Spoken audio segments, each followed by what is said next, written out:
Right, guys. So the recording started, and let's talk about what we did last episode class, and that was the virtual standard switch we talked about, and also we talked a lot about port groups and just kind of getting rid of those slides as well.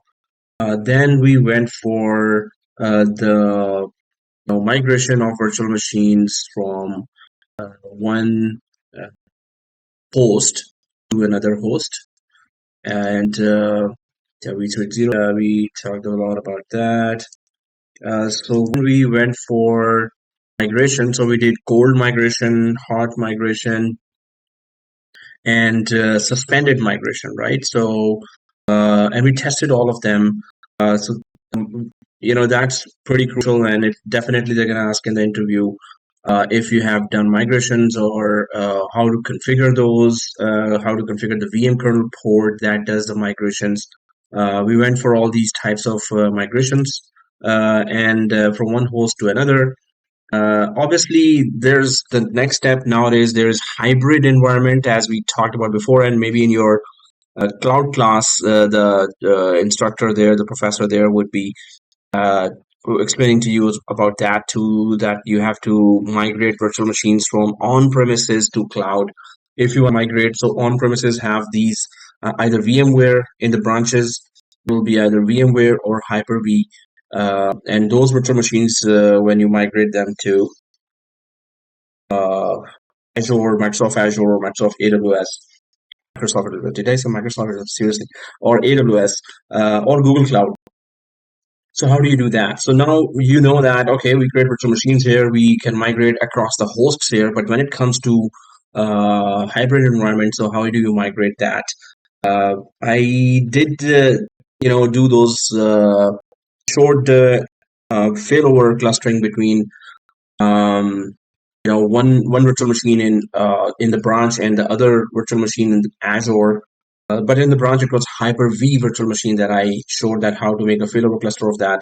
The active machine is in the branch and the passive machine is in the Azure cloud, and you can failover, and the active becomes in virtual machine that is in the cloud. But that can be same. That same thing can be done with VMware as well. Microsoft Azure has Azure Cloud has actually introduced a lot of more advanced features of VMware on Azure Cloud. AWS must have done that too. I teach a lot of Azure courses because there are more jobs of Azure plus VMware. Even now, I'm seeing a lot of jobs there. Uh, that are coming for system administrator. They always majority of them have VMware plus AWS Azure. Google Cloud, any three, all three, or any two, or any one of the clouds. So that's why VMware is so critical, and hopefully you are doing all the labs because your job really counts on that. Then we did the um, yeah, we talked about distributed switch as well, but we did not do so distributed switch related labs. This means so we're gonna go for. Guys, did we do the distributed switch or did we not? Okay, let me just quickly check. We were talking about distributed switch, but we did not actually do that because that's a bit more complicated. But the more complicated you learn, the better you are. So I'm going to talk about distributed switch, and then we're going to go for the lab, and then we're going to go for more important labs as well, which are cluster, DRS, and others. So we were talking about distributed switch, then the lab would have taken more time, so we not do that. So I'm just going to continue from there. So distributed switch, we so this diagram really explains a lot about the distributed switch, but I'll just give a kind of brief description of what we are doing. And so distributed switch is just going to be installed. First of all, standard switch gets installed in all the hypervisors, the hosts, right? But distributed switch does not get installed on hypervisor. Distributed switch actually lives inside the VCSA vCenter itself. So the main benefit of distributed switch is, suppose you have 30,000 virtual machines or very big environment, and you want to change the networking of virtual machines on a very large scale. So suppose you want to change networking of 10,000 machines or 30,000 machines. So obviously manually you can't. If you start doing that manually, that's going to take forever. Right? So that's, but you want to do it in 1 or 2 minutes. Change. Suppose there are 30,000 virtual machines, and you want to so 30K virtual machines, VMs. You want to change their port group from PG1 to port group 2, right? But it's 30,000 virtual machines that you want to do that. So within few minutes, you want to do that. Then this is where distributed switch comes in, and all the virtual machines networking can be changed to whatever is the requirement.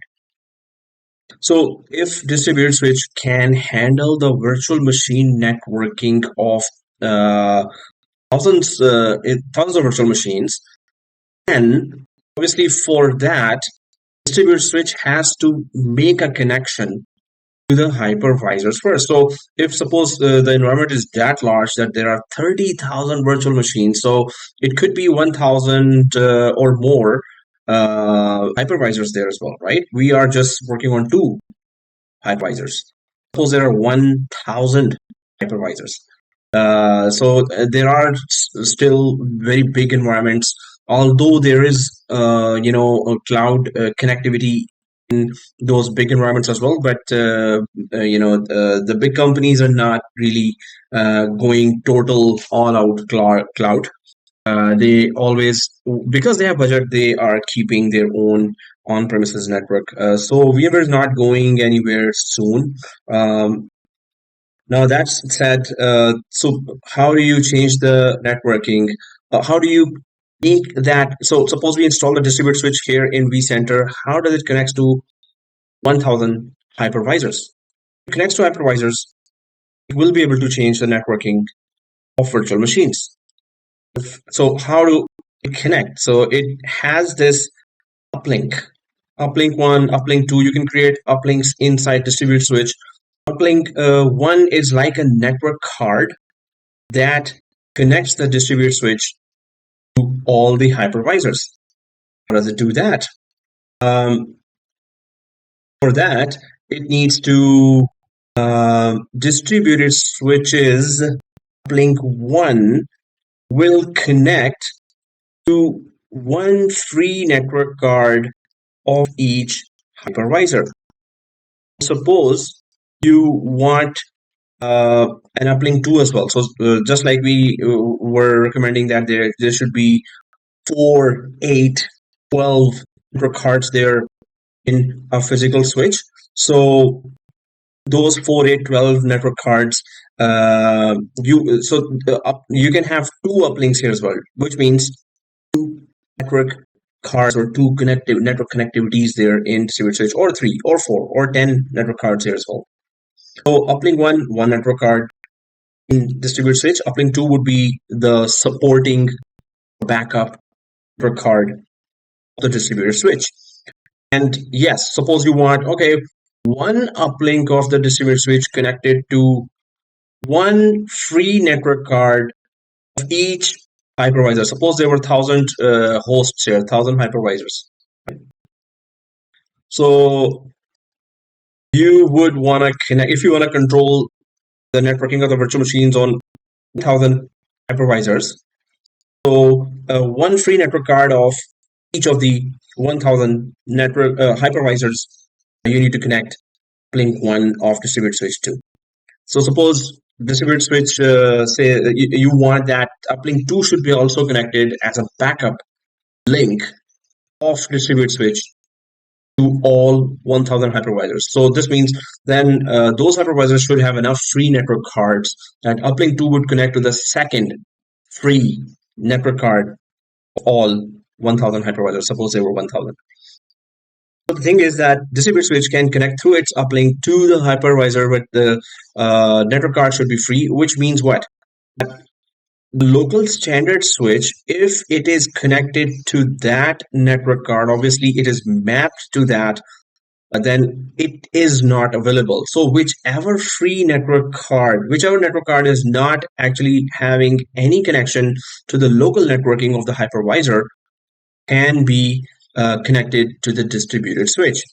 And it's always needed, and I've said that before as well, that it's always recommended to have 4, 6, 8 network cards in each hypervisor when you're about to purchase hypervisors for VMware. Now, there is that one thing that, distributed switch does what? It is mainly there to change the networking of thousands of virtual machines, modify some networking, introduce some policies there. Now, in last class, you can refer to the video as well. We have gone to the slide of distributed switch and talked about what other extra features that it supports. So now it's just a brief introduction again, just a repetition again of the distributed switch, and then we're going to actually go down to the lab. Now here, uplink 1, so distributed switch makes changes to thousands of virtual machines. Second thing, it introduces some advanced features. Third thing, how to make connection of distributed switch to all hypervisors. You create uplink here, and then connect that uplink to the free network card of each hypervisor. So overall, this is as brief as it gets. Distributed switch is centrally located, and it's only there for large environments. If your environment is small, you don't need a distributed switch. It's for very large environments, and you want to introduce some advanced networking policies. Maybe Cisco has created virtualized switch as well, or routers. So distributed switch of VMware is compatible with that too. Many of the Cisco features of discovery and security, distributed switch of VMware supports.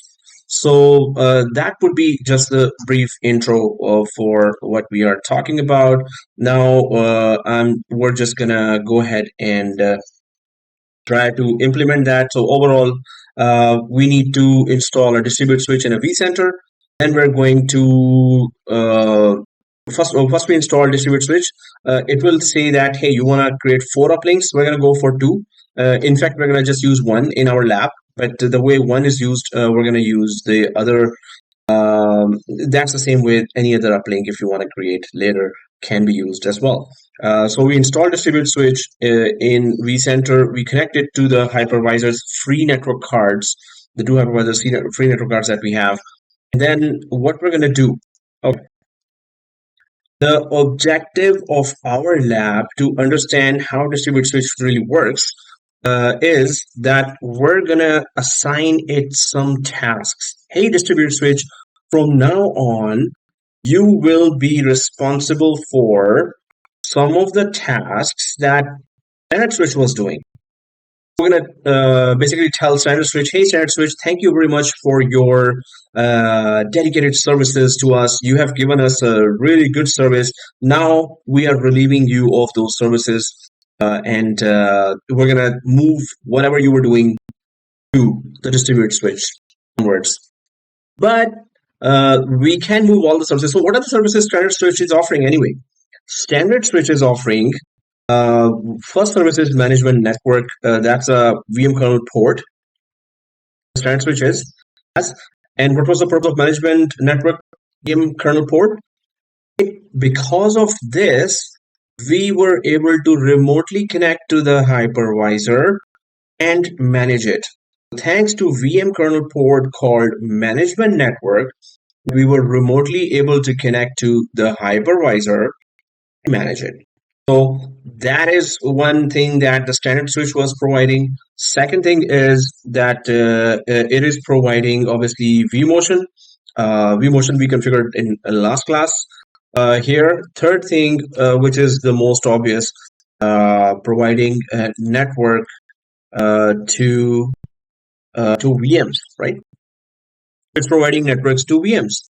So these are the major three services, or well, basically the three services that it is providing.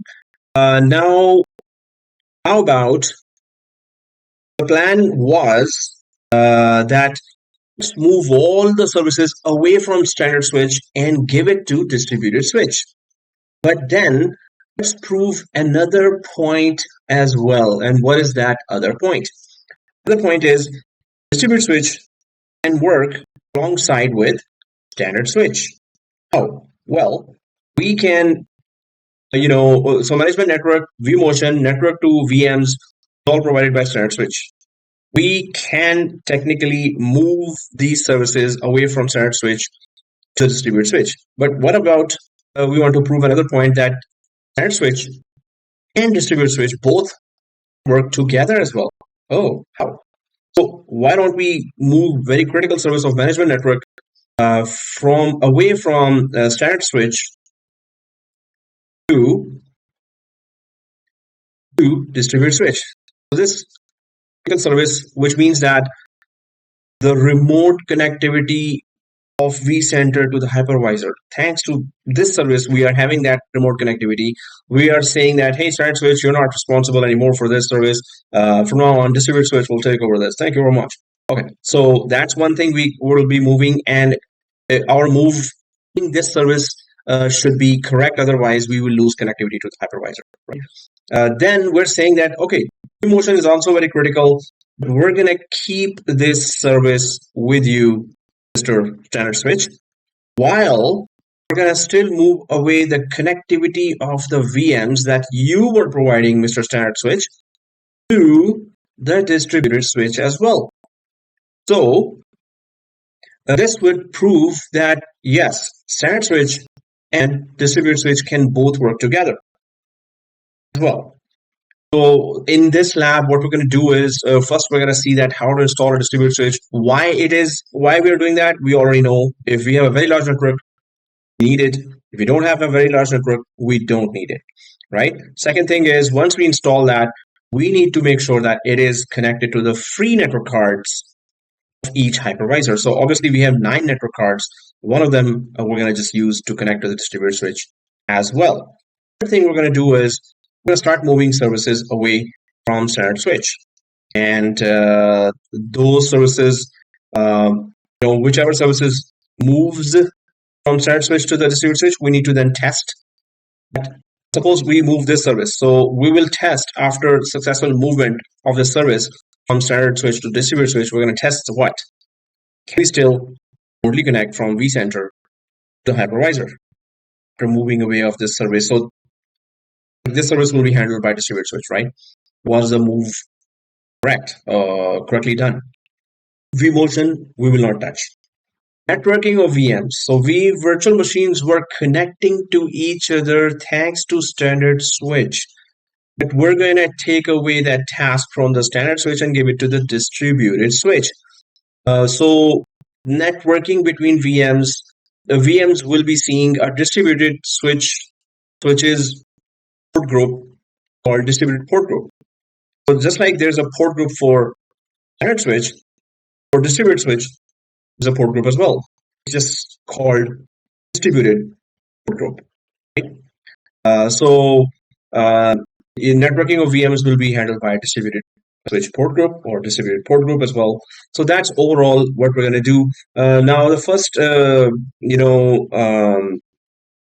thing would be how to install the distributed switch. So install distributed switch and install DV switch. We can also call it distributed virtual switch, DVS or VDS, virtual distributed switch, however you want to call it, right?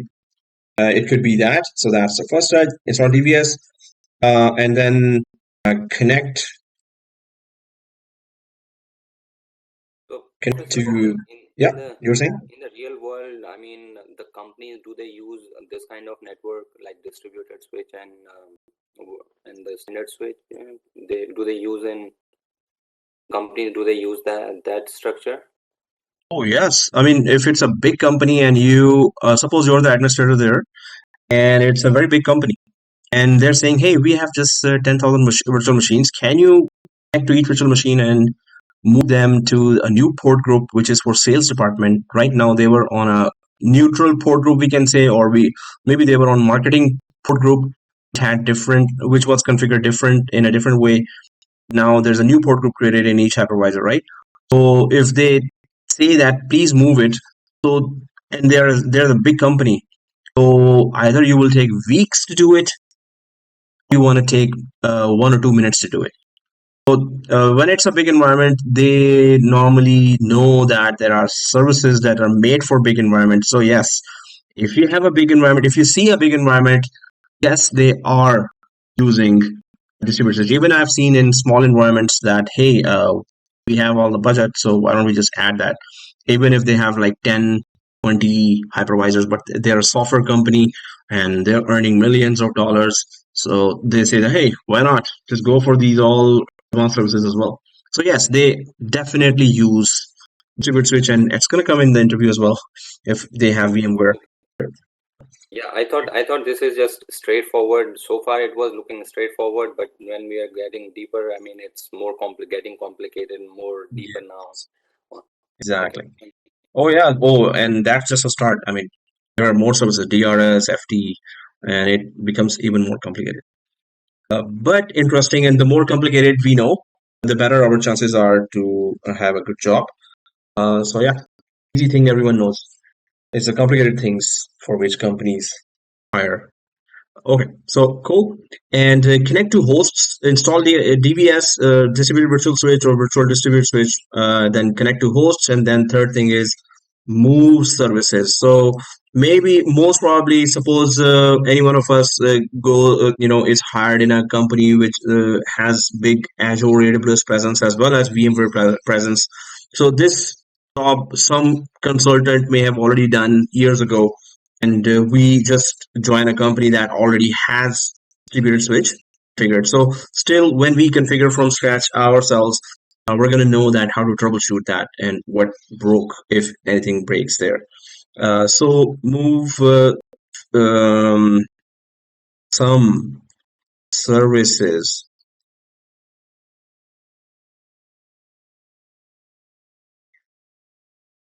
move some services to DVS from standard switch.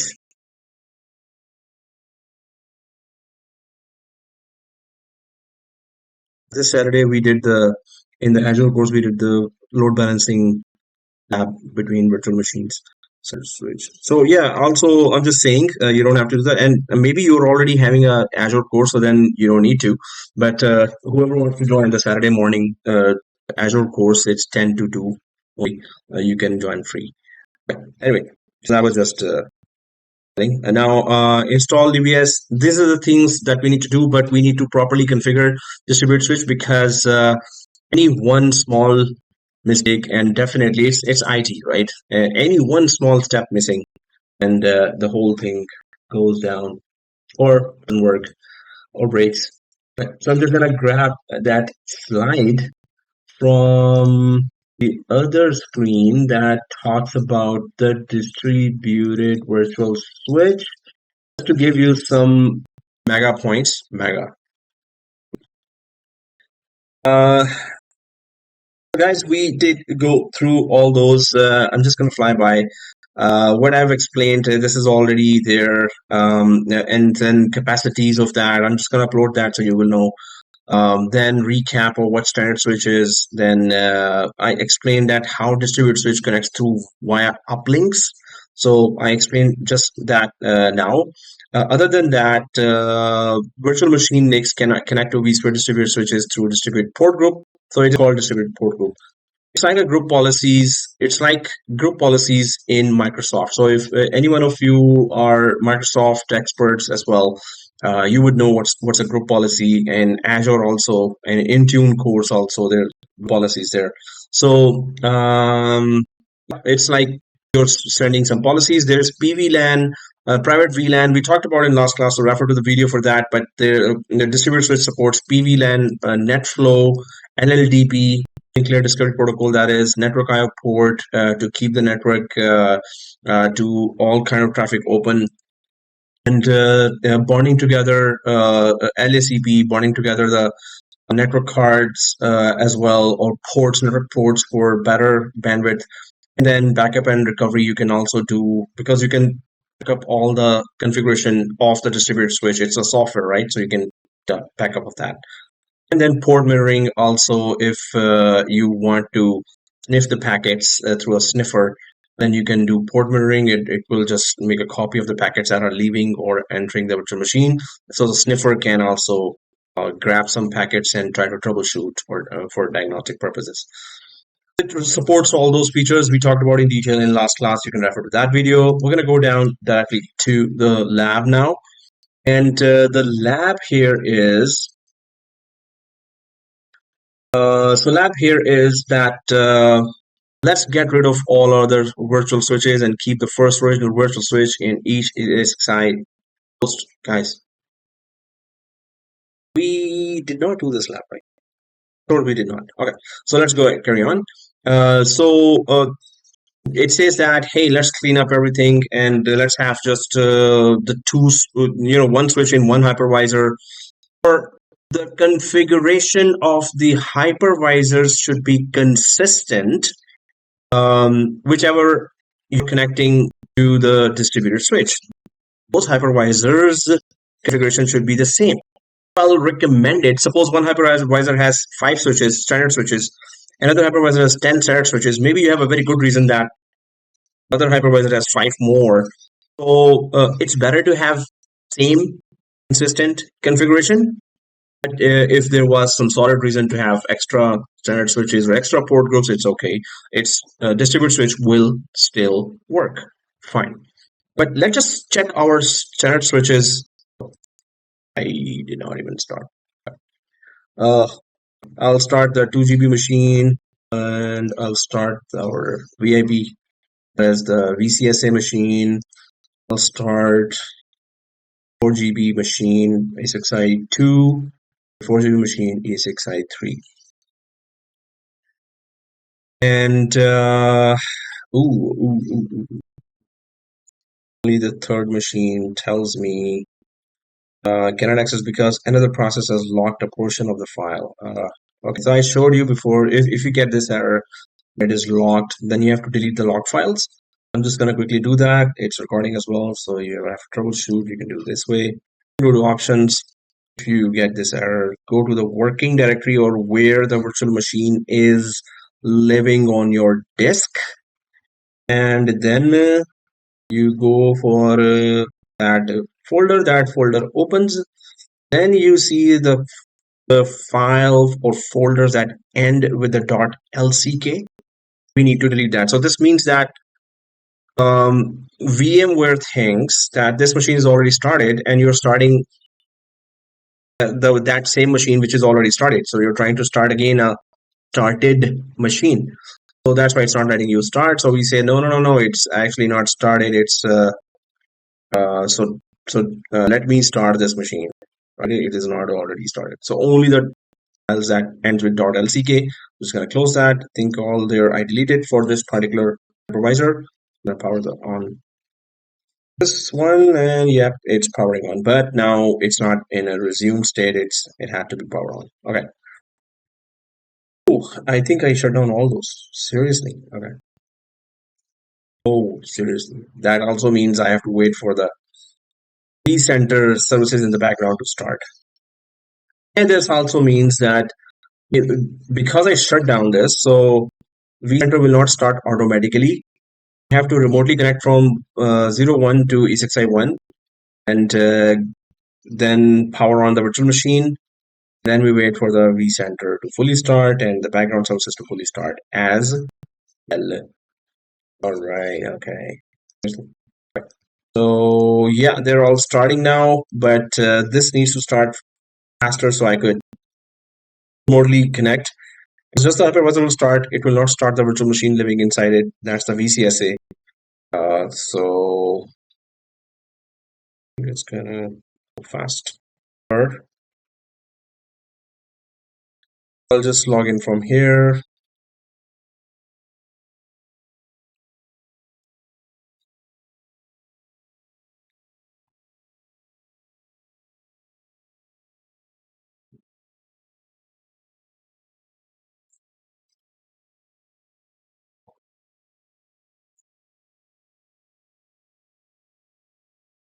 Okay, once it is there, I'll open the Google Chrome and then remotely connect.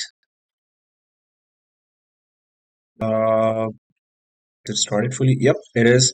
I need to remotely connect to it and start manually the machine. So, anyone can tell me why I won't be able to remotely connect to this hypervisor? There is one word for that. There is one service. Because of that, I won't be able to remotely connect from the browser. Anyone remembers that name? About to connect to ESXi1 and it won't let me connect. Why? Anyone knows?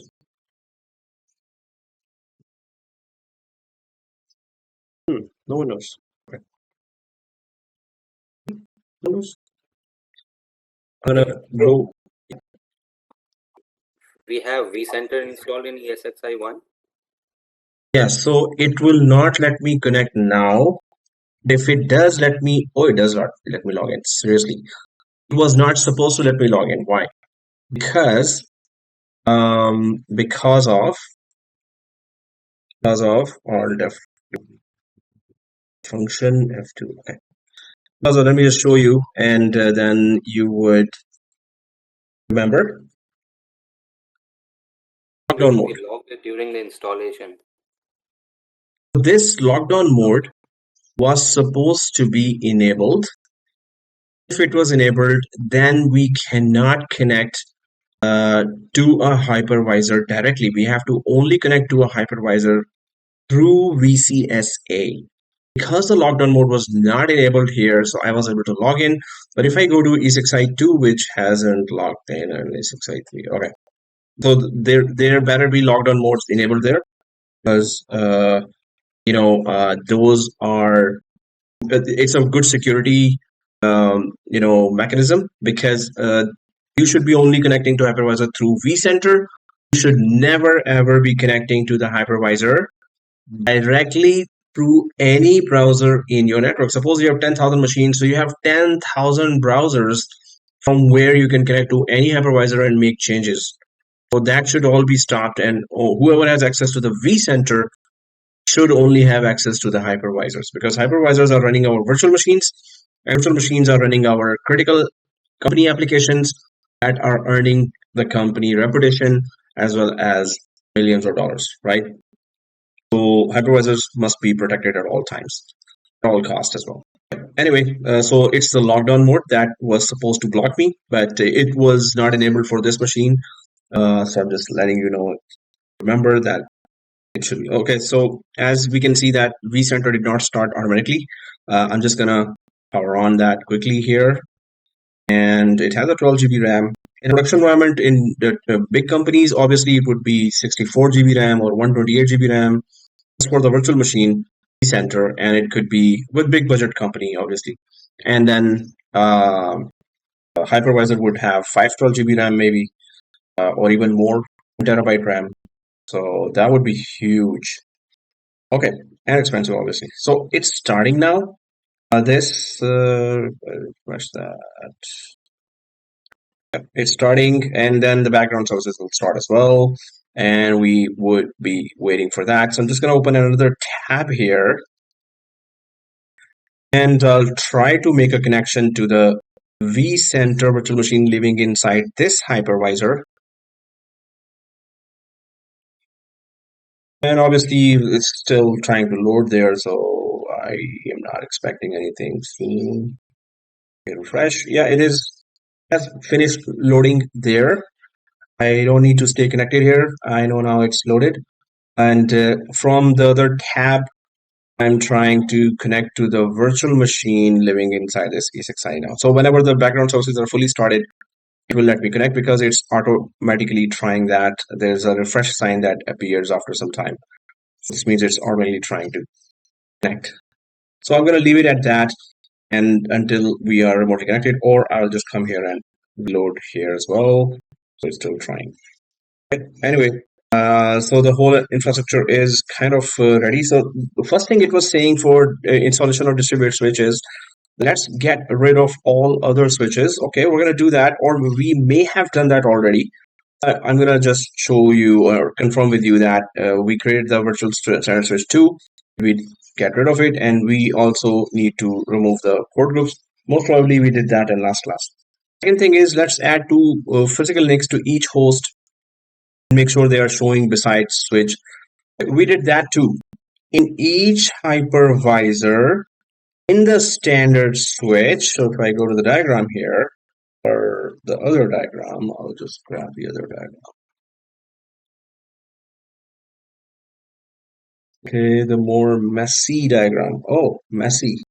Oh, what a football match, huh? Messy. Messy for Argentina, right? It was quite messy. And he was disappointed in that. Right. All right, so here, each standard switch, we made sure that we connected each standard switch to two network cards already, right? Two network cards. So that's always a good thing, but we are also we deployed vMotion with its own two separate network cards, remember?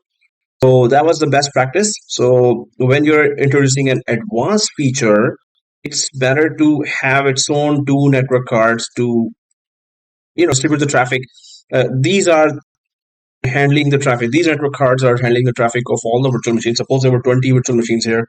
They're handling the traffic of that. So vMotion we configured with separate standard switch and its two own network cards. So vMotion traffic will be going through its own two network cards.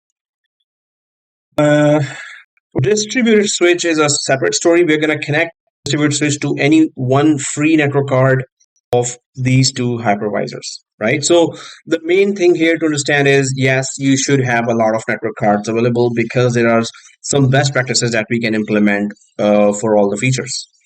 Okay, so vMotion had so we're expecting two network cards here and two network cards here as soon as my environment boots up. We're expecting two network cards, four network cards busy because second network card is connected to second switch. Or let me just create our current environment. So the second standard switch we created for just the vMotion feature, right? So that's vSwitch 1. vSwitch 1, right? So vSwitch 1 is for vMotion. It's dedicated for vMotion because its two network cards are supposed to be taking vMotion traffic.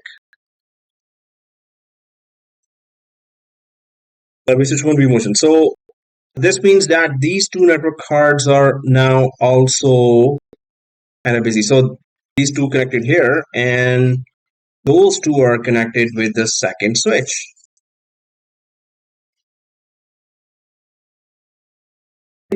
That's the current situation now. Okay, the first network card is connected to the first standard switch is connected to two network cards. Then the other two network cards connected just for the vMotion traffic.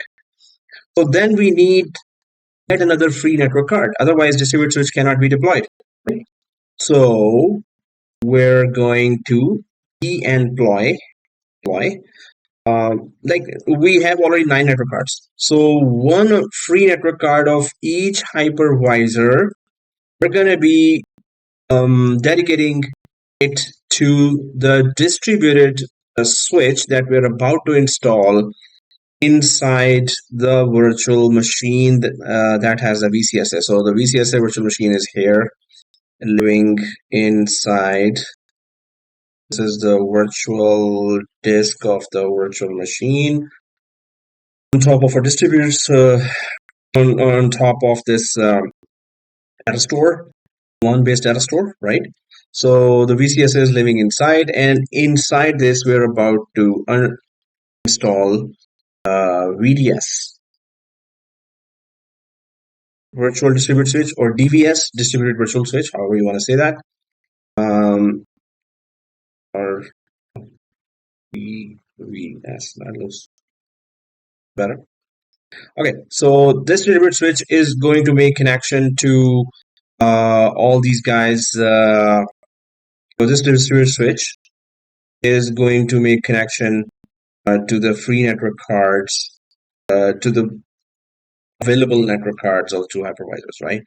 So the DVS will make those connections up. Now there are so many lines here, but that's how it's going to be. Okay, let me just check back if we are in business. Ada? Yes. Oh yeah, we are. C2. No healthy upstream. Okay, so we still need to wait a little more. Refresh. I'll make a back. Then go back here. This is, oh yeah, it's a slash. No, it's a slash, then lowercase UI. Thinking something.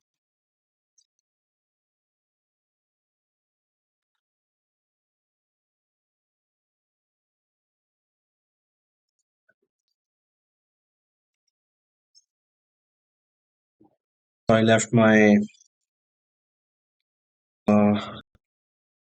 tea warmer in office. Now my tea is really getting cold fast. I'm trying to finish it before that. Hey, seriously. Okay, so the vCenter does take time. The background services does take time. So uh, until then, yeah, oh yeah, 404. Really? The following page could not be found. vSphere web client, yeah. Please contact your network administrator for help. vSphere web client, home. vSphere documentation. I'll just try to click that.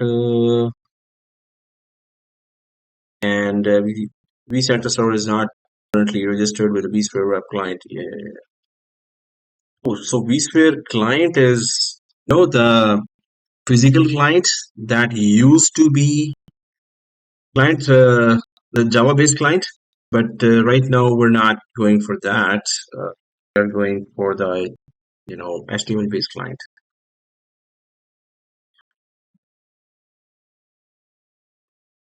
And yeah, I shut down, so I didn't realize I always suspend that, but it is shut down. It was shut down, so now it's doing all kind of delays.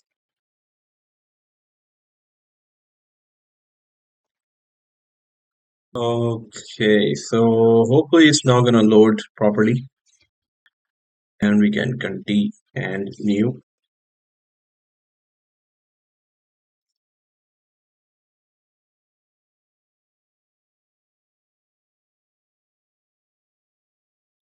Oh, come on. Okay. So while it is still thinking, I'm going to go back to the prerequisites. So first thing is that we need to check if we have extra stuff there, maybe extra switches. So if we don't need any of the switch or port groups, we can delete them.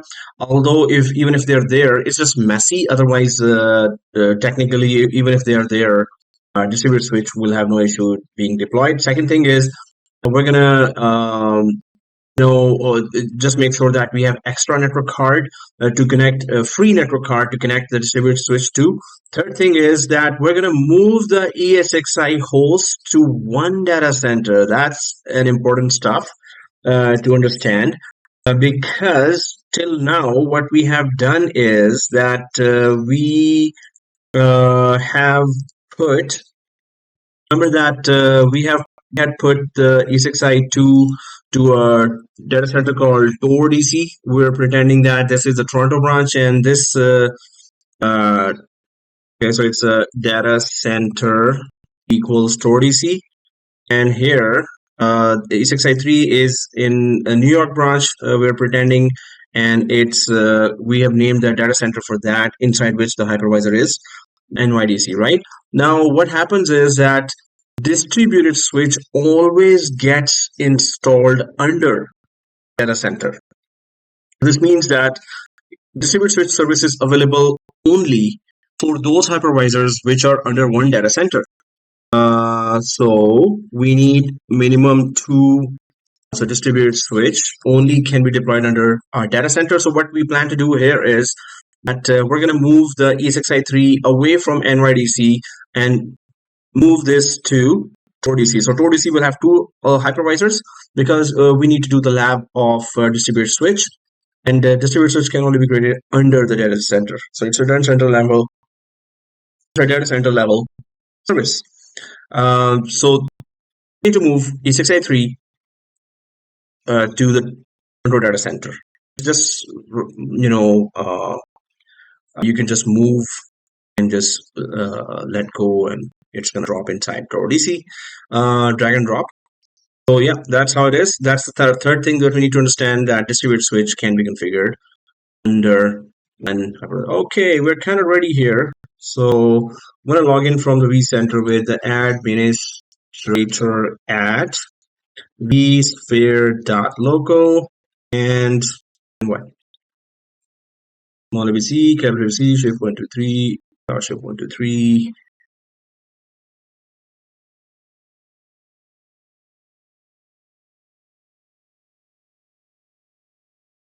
All right. Once it thinks of logging in, then here's. So while it's still thinking of logging in, I'm going to go back here, and so we're going to move the E6i3 to TorDC, where E6i2 is also living. Then we're going to install within the Toronto data center. We could have done it in NYDC as well. So any data center you want to go or then move the two hypervisors under that particular data center. Okay, so then we're going to create distributed switch. During the creation of the distributed switch, it's going to ask for distributed port group. We're going to name the port groups something, right? So D-PG-virtual machine. So we're going to create a distributed port group so the virtual machines could connect to this port group. And then later we're going to also create a D-PG or D-PG management. So we're going to connect our management network services away from shared switch to distributed switch, and inside the distributed switch we need to move it to distributed port group, D-PG management. Okay, so I'm just gonna check back again if it decided to let us in.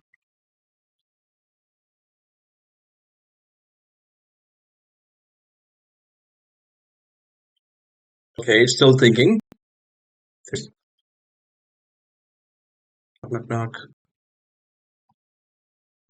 Didn't shut down correctly. Oh, that's why, I guess. Last time I forgot to, when I was remote connected, I should have suspended them tomorrow. Normally, next day I just push the button of the machine and it shut down. Okay, so it's still deciding to, oh yeah, there you go. Now, what I was saying first is that let's get rid of virtual. So how many virtual switches we have and how many port groups we have. So I'm just going to go for that. In ESXi2, configure VM kernel adapter. Okay, I'm going to go to the virtual switches here. And I have vSwitch 0. I have vSwitch 1. vSwitch 0 has just one VM kernel port and one port group. Port group has one virtual machine. VM kernel port management network is obviously used for us, so we could remotely connect to the hypervisor and manage it. If I go down here, what is the vSwitch 1 doing? It is the vMotion. So vMotion is working fine thanks to switch 1 configuration. We know that technically vMotion could be configured on vSwitch 0 as well, and vMotion traffic plus virtual machine traffic could go to these two network cards, which would be kind of overwhelming. That's why we went for the best practice and created a separate switch with its own two network cards. Okay, so is that the same configuration in ESXi3 as well? So I want to see the same view of ESXi3. So I'm just going to select that, and it's going to exactly show me the same view here. So 0, yeah. and vSwitch 1, if I expand, should have vMotion. Yep, it has vMotion. So they both, the hypervisor, have the same configurations. Okay, that's good. Then we go to, let's add two physical links to each host and make sure they are showing beside vSwitch on each host. We did that. I'm just going to change that in editing. Like we added 9 network cards, right? So we added 9 Phoenix, so we're good. Okay, let's move our ESXi hosts to any one data center. So according to the diagram, we'll go for the ESXi3. We're gonna move ESXi3 away from the New York data center to Toronto data center, right? Or we could have moved the ESXi2 to NYDC, whichever.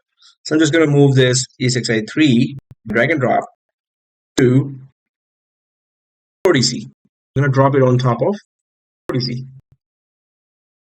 Obviously, in the production environment, you would have, suppose it was a physical server, not suppose, it is going to be a physical server. So you're gonna bring that physical server manually, obviously, load it in some truck or something, and or parcel it or somehow, and then that physical server would be inside the Toronto data center. You would have connected it to the local network, and then you do this move on the software side like this. You can't do that. You should not do that while physical server is still in New York. Okay, so now the two hypervisors are, so if I just collapse that, so the two hypervisors are under the Toronto DC here. That's what we wanted, because now we're going to create a distributed switch, and distributed switch will be introduced to the two hypervisors. Big environment, distributed switch would be added, and then we are expecting here 500, 1000 hypervisors. We're just having two hypervisors. Okay. So let's create a distributed switch. Okay. And during the creation of the distributed switch, it's going to ask for at least one distributed port group. And it's going to offer 4 uplinks. We're going to go for 2 uplinks. So we're going to go ahead. We're deploying the distributed switch. So where to go for that? Now there is, this, when you go to the menu, so host and cluster is the first icon. VMs and templates is the second icon. Storage is the third icon. And networking is the fourth icon. So we click the icon, it takes us to the same place if we had clicked networking itself. So I'm going to click the icon, and it just takes us to the networking side of the data centers. Okay, so that's what it shows here. Now under US, there should be nothing because there's no hypervisor here. So Tor data center has this. I'm just gonna go to the data center level, and I'm gonna right click on top of the data center level to create a new distributed switch. So I go for new distributed switch.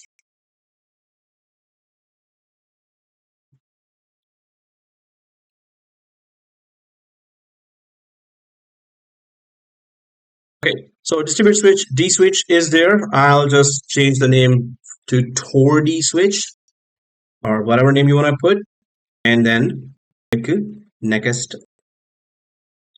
Yep, it's the 7.0, and then it says the multicast filtering mode on the switch will be set to IGMP MLD snooping if you continue with the selected version. Features per version, so there are new features in 7. Actually, there is version 8 in the market newly added. It doesn't have a lot of differences, just well, there are more features there. So at the end of the class, we're gonna just compare the 7 and 8, but there's no need to be worried. Oh, there's an 8 version there, and we are working on 7. Because this new market will slowly adopt that. You won't see version 8 getting into the companies for next 6 months up to 1 year. After 1 year or maybe 2, you might see companies going towards 8 on large scale. So and the major features are always the same. I've been teaching since 6 5.5, 6.0, 6.5, 6.7, and then 7.0, and now 8. They jump right away. It is more cloud friendly as well, but the thing is that major features are still the same. Okay, now we're maybe at the end of the class, if you remind, and if I don't think we will have that kind of time, but for whenever I start 8, I'll try to share the labs here in this group as well, whoever stays in the group. Okay, so there are some of the networking features: MAC learning, port mirroring enhancements, and NSX, the distributed port group, which is another networking service from VMware. It has a separate course of its own. So I'm just going to go ahead. We're just going to go ahead and select 7 and next. It is, hey, you want to have 4 uplinks. As we discussed about uplinks are like network cards. We go for 2. And if we have 4 and we use just 1, it doesn't matter then.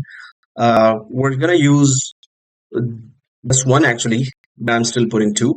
And then, I could have kept it 4 as well. We're just going to use 1. Network IO control, yes, it is enabled. So network input, output control. So how much data is coming in and how much data is coming out. It tries to control that and does not let the bandwidth overwhelm. So default port group, create a default port group. Yes, we're going to create one distributed port group as well. And remember that the port group name we thought about. So D-PG-virtual machines. So we're going to give the first port group as D-PG-virtual machines. Virtual machines.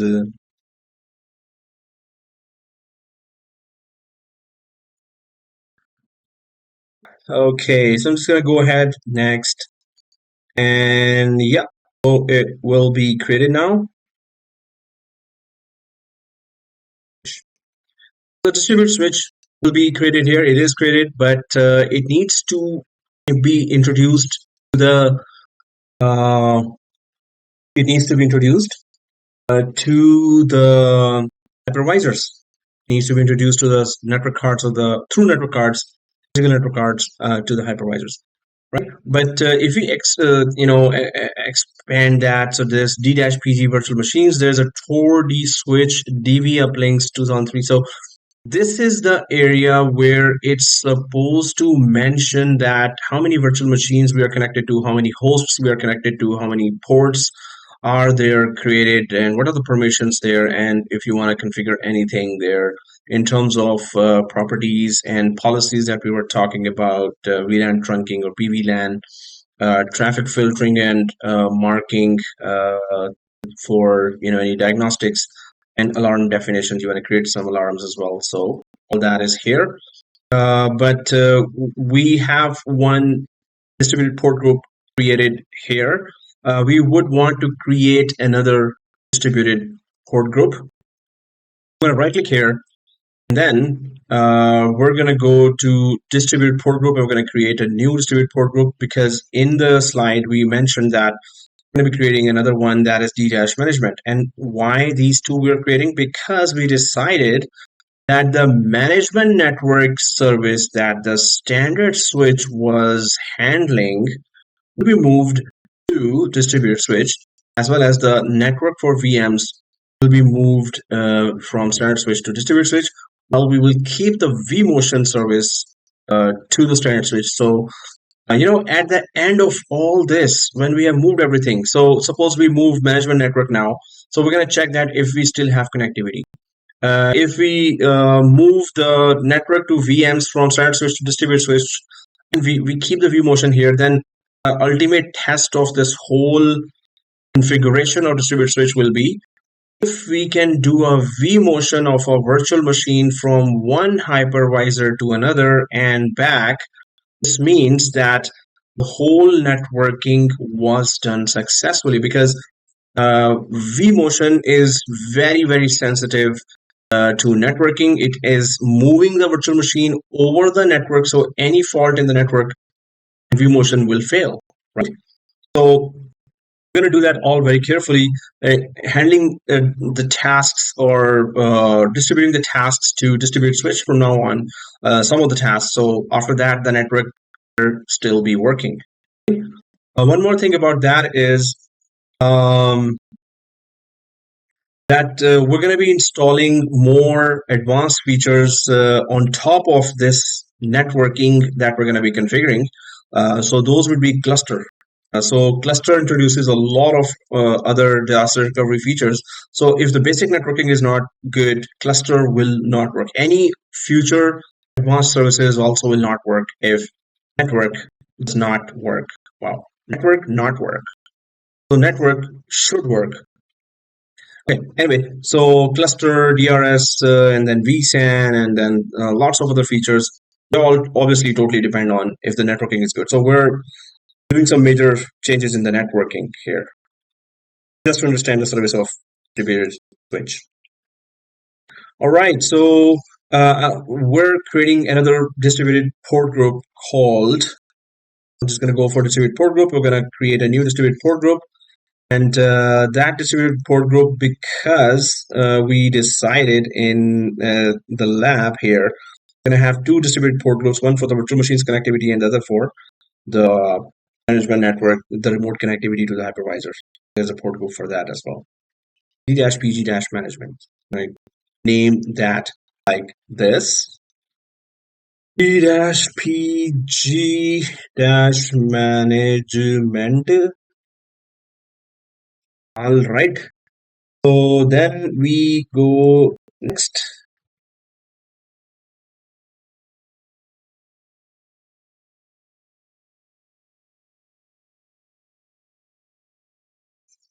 Okay. Now here, port binding, static port binding. We may have talked about that before as well, but there's a static port binding, and then there's ephemeral no binding at all. So binding is just that when a virtual machine is connected. So how many ports are available? First of all, how many ports is actually this area, but port binding is just static binding, which means that whichever virtual machine connects to whichever port of the switch, it's static. So it just is available. It just stays connected to that particular port and does not automatically change. While the ephemeral is no binding, which means that virtual machine can connect to any port and then change that port anytime if necessary by the standard switch. It is all background task. We don't need to really, we don't have to worry about it because we just attach virtual machines. What happens in the background is part of what distributed switch or standard switch does. For allocation, there it says elastic, and there it also says fixed. Suppose I go for fixed. Total number of ports is 128, which means 128 virtual machines can connect to one distributed port. That's what we already know as well. But what is elastic and fixed? So elastic means that if you have, so there are 8 elastic ports available, or 8 virtual machines can connect right away. But if there were 20 virtual machines, so obviously 8 will be connected and 12 virtual machines will be elastically provided or automatically provided 12 more ports out of the 128 ports. So elastic just means that whatever number of virtual machines are given, so it will provide 8 ports. Oh, there are more virtual machines than the ports. Then 8 more, then 8 more, then 8 more ports it will keep on providing. Suppose you go for fixed and you actually put here 8 and fixed. Now, if there are 9 virtual machines, so it will connect and ninth will have no connectivity available. No port is available. It is fixed. Yeah, you can come here, manually do this 9, and the ninth virtual machine will connect. But suppose there were 20 virtual machines, so only 9 will connect and 11 will not connect to the network. So if you keep it elastic, and it will provide 8 with increments of 8 more ports automatically. All right. So network resource pool, we talked about that. This is going to reserve CPU and RAM for critical virtual machines. So In distributed port group also provides a reservation for bandwidth.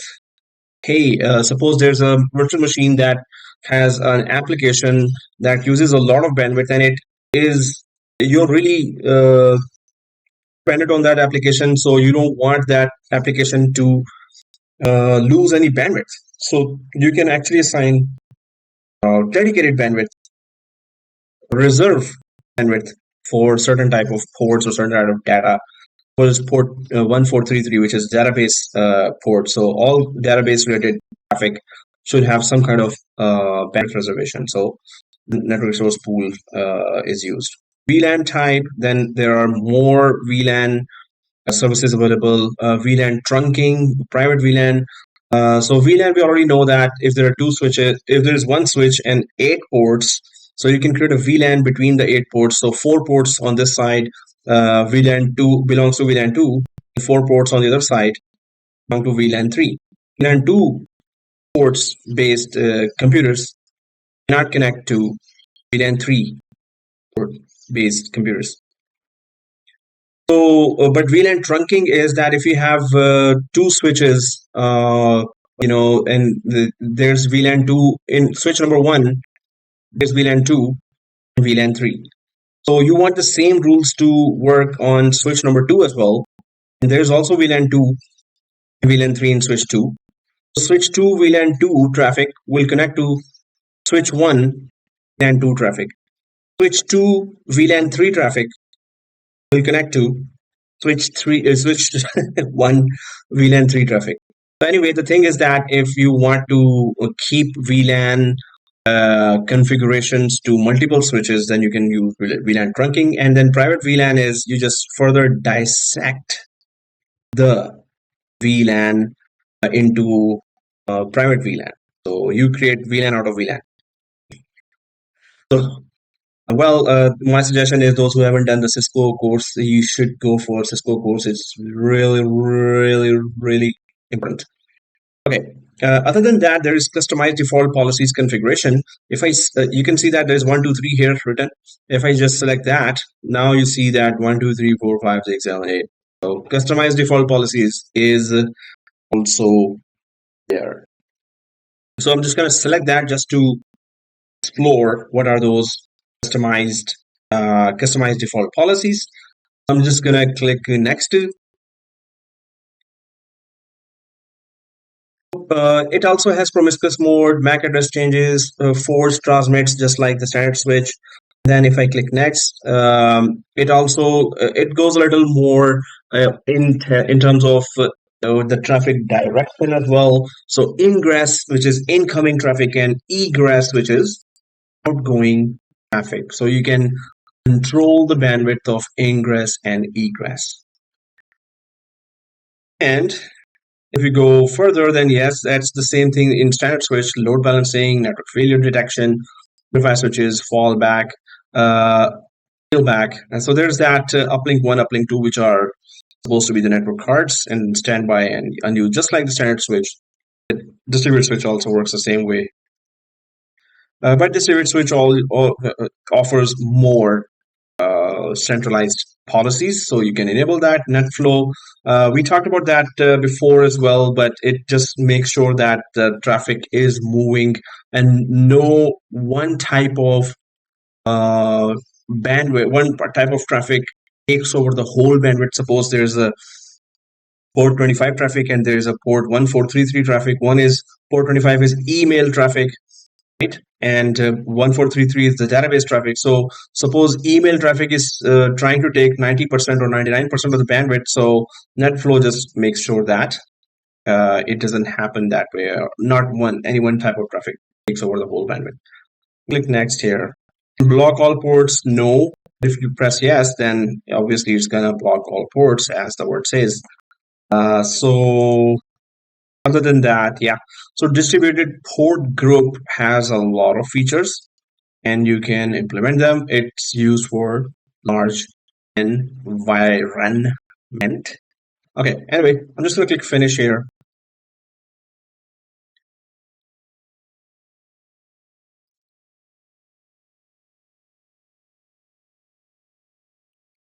Now, we have the two port groups here, distributed port groups that is, created. But the thing is that we need to introduce our two hypervisors. So if I go to this diagram, I keep saying the word messy, and then we remember the World Cup match of Argentina, and it was quite messy as well. So the thing is that DVS, or distributed virtual switch, needs to get introduced to ESXi2 hypervisor and ESXi3 hypervisor, and then we're gonna connect the DVS. And how do we introduce? Obviously, we're gonna connect to the free network card of the two hypervisors, or distributed switch. So how do we do that? So we go to the TORD switch, we right click it, and then we go to add and manage hosts. So that's where we're going to keep coming to configure whole distributed switch. I'm going to click add and manage hosts. Obviously, it needs to know how many hosts it's connected to. Suppose it's supposed to be in a very big environment, and suppose there are 1,000 hosts, so it needs to get introduced to all of them.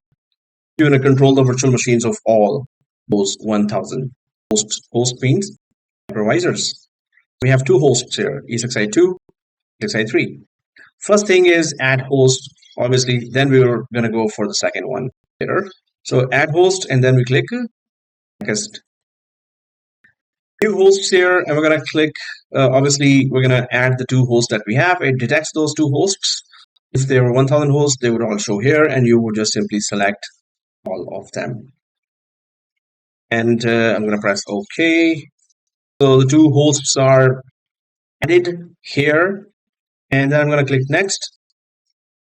And yeah, so which free network card will we connect the ESXi2 to the distributed switch? And then if you go down, ESXi3 to the distributed switch. So all hosts with their physical network cards in use and not in use. It's showing all that here. Now, obviously, VMNIC 4 here is not in use up to VMNIC 9. So whichever next is available, I'm just going to select that. And then I'm going to assign uplink.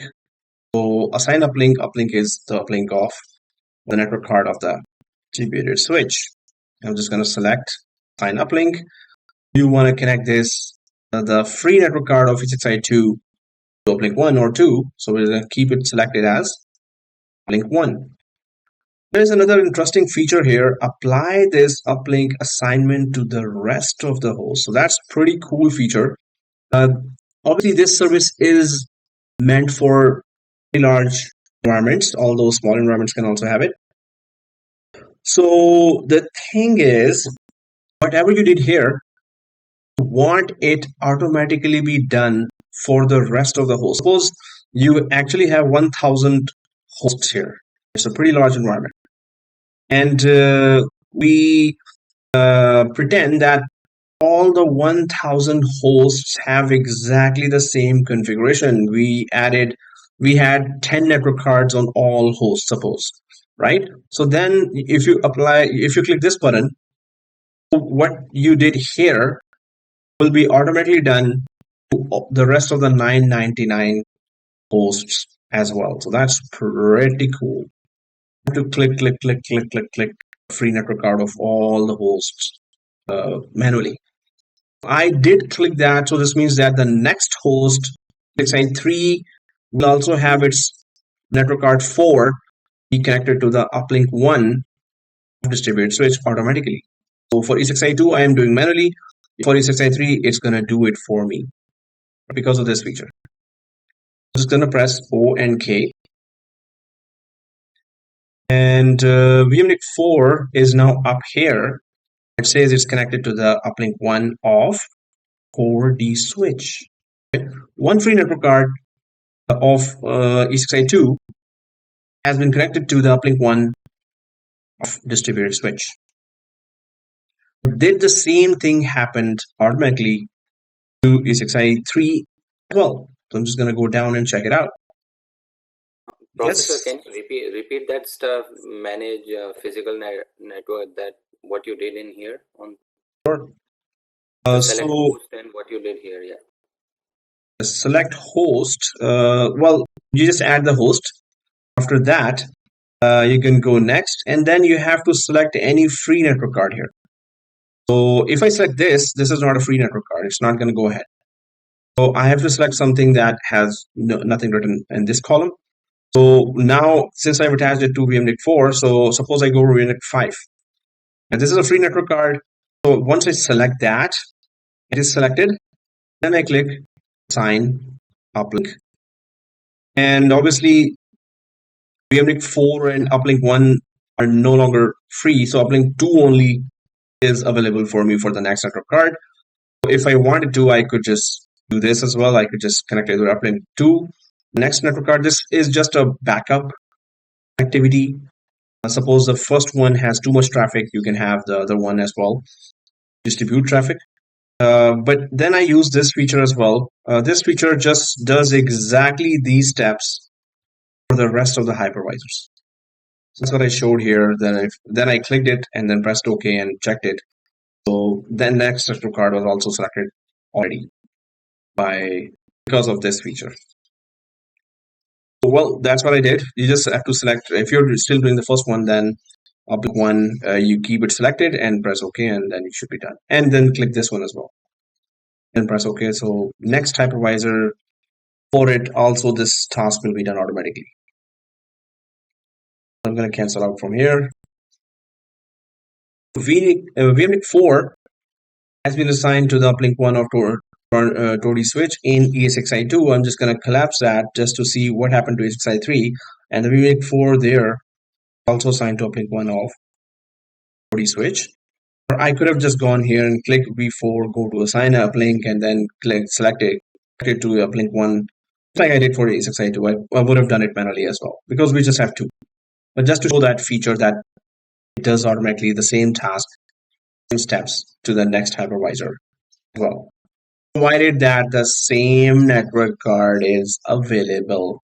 That's why we're saying configurations of all 1000 hypervisors, if you have that, suppose, should be consistent, should be same, so you could apply some automation to the whole procedure. ONK. So ESXi2, one free network card attached to free switch uplink 1. ESXi3, one free network card attached to free switch uplink 1 as well. I'm going to click next here. It does say that, hey, you want to move something else? Like, yeah, but not in one step. Technically, yes, we can do it. But I just want to ignore it for now. So it's just saying that, hey, you want to move away the management network feature to the Tori switch.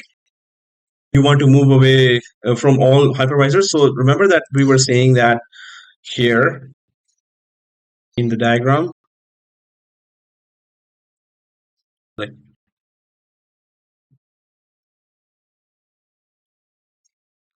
the diagram, that we're going to move away management network feature and network to VM. So it's asking about these two, that, hey, you want to move these two away from trainer switch to distributed switch. So that's what it's asking now, right? So we're not touching it now, but technically, yes, if we want to, we can touch it. We can move right now. So I just want to show you that first the hosts are added, how they look like. So I'll ignore this page. Next, it also asks you, hey, if you want to change the networking of the virtual machine. So in one wizard, it simply does everything that we were planning to do.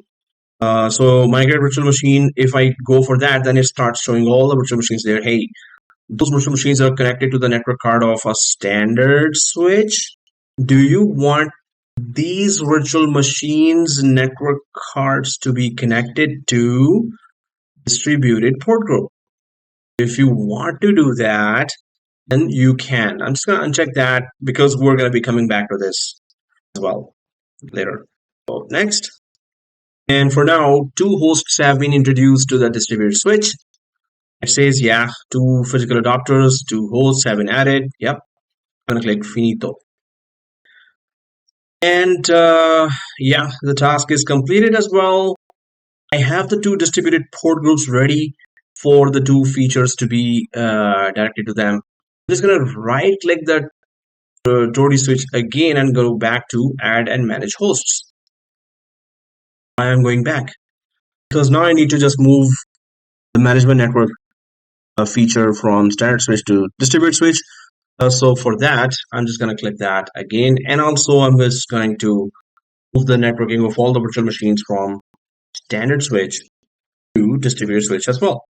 I'm not going to move vMotion as per our plan. vMotion stays with standard switch. Other two gets moved to distributed switch. And why that? As I mentioned, I want to also prove that distributed switch and standard switch can work together as well. Some critical features are still connected to each standard switch here of hypervisors, and some critical features are connected to distributed switch. They can still work together. So that's another point proving here. All right. So if I go here, again, I right clicked and just went for the manage hosts. This time I'm going to go for the manage host networking, right? And click next. It says, hey, which host do you want to manage? So I'll say all hosts I need to manage. Okay. Next. Do you want to connect another free network card to another uplink? Technically, yes, we could do that, but we don't have to do that. We know now how to do it. We don't have to do it. We know that already. So training environment. In production environment, let's go for two. Minimum two is always a good idea. We know how to do it, so I'm just going to skip it now and next. Okay, so now we're saying that we're not moving vMotion away from standard switch of each host, but we are moving the management network feature kernel port away from standard switch of each host to the distributed switch. For that, after this move is done, we better be still able to connect remotely or vCenter the hypervisors, because that's what that service offers. Okay, so I'm just going to select that. Yes, from now on, standard switch will not be doing this job. This job will be done by distributed switch. Thank you very much, standard switch. Okay, so I'm just going to select that and assign port group.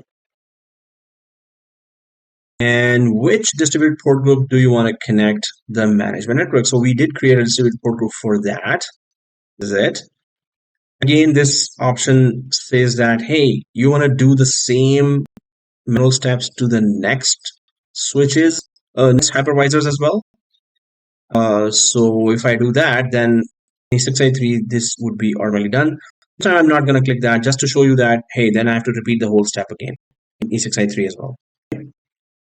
So yeah, it's been moved. So management network service will now on be handled by the distributed port group of the distributed switch.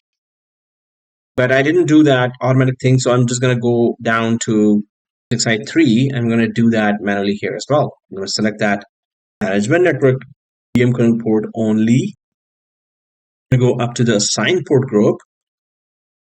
And again, I'm just going to connect the second hypervisor's port, management network port group to the 4D switch distributed management distributed port group called D-PG-management. So suppose there were 1,000 hypervisors. Obviously, then we would just simply select that. It would have been, these steps would have been repeated in all 999 hypervisors. Okay. And now the management network has been transferred to the distributed port group. You go to the diagram. So this is done. So, standard switch, thank you. All standard switches of all hypervisors, you no longer are responsible for this VM kernel port management network. Now on, this distributed switch will be responsible for that. Right? So that's what we just did now. There are so many virtual machines here. They are connected through standard switch, but we're about to change that too. So through the free network card connectivity of each hypervisor to the distributed switch, so the virtual machines will be also controlled by a distributed switch. If we move them away from local standard switch port group, the distributed switch distributed port group. So I'm going to go ahead. So remember that vMotion service has not been moved. Otherwise, it's so easy. I could just select that and simply assign port, and we would have created another port group here, D-PG-vMotion. Right? We would have just moved this as well to prove a point that standard switch and distributed switch can work together as well. Does vMotion better work at the end of this whole thing? Okay, wait, we're not moving vMotion to the distributed switch. Okay, next, I want to move the networking of all virtual machines away from standard switch to the distributed switch. Okay, I'll go to the network card of this one, assign port group, and distributed port group is D-PG virtual machine port group. So local standard port group that the virtual machine network card was connected to will not be the case. It will be now shown as connected to the distributed port group of distributed switch. Just gonna press OK. And it shows that yes, destination port group is from now on -PG virtual machine. So if I just go here, it is right now connected to the local standard port group, and I don't no longer want it to stay connected to the standard switch port group. So I'm going to select that, assign port group, virtual machine. So you get the idea now. Okay, I'll expand that. Select. Teacher, Assign port sorry group. to interrupt you. Sorry. Could you again? please come back to step 4? 4. Okay. Okay, so here I selected the management network only. Then I select assign port group and simply assign it to the one that says management and press OK. That's all. So once you press OK here, and I'm going to cancel because I already did that. I went to the 6i3. I did exactly the same step here as well. Selected the management network, click the assign port group, and again selected management network, management D-PG management, and press OK here as well. I'm going to cancel out because I've done it already. Then once this is done, we're going to next step, which is use the network card of each virtual machine and assign the distributed port group instead of the port group they are connected to right now, which is the standard switch port group. Okay. So I had gone for the first network card, second, just pretty much same thing what I'm going to do now. And that's what I did to the previous network cards. Just select a network card, virtual machine, assign port group, and select the DSPG management. Sorry, DSPG virtual machine. Okay. Another 2 machines left. Select, assign port group, DSPG virtual machine. Okay. Also this one, last one, DSPG virtual machine. So guys, there will be 2 screenshots now. I'm going to go back and screenshot number 1. Okay, screenshot number 1 would be moving management network to distributed switch. So screenshot number 1 is this, moving management network to distributed switch. Let's take a screenshot of this. Let's take a screenshot of this.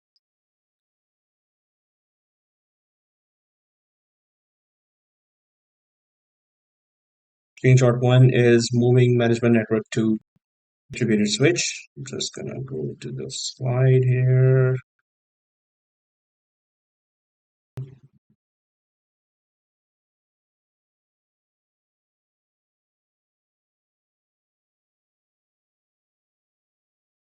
Moving management network to distributed switch.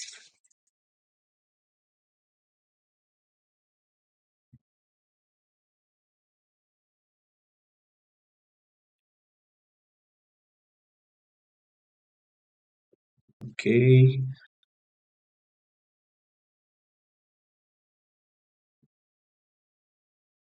All right, so taking screenshot of the screenshot.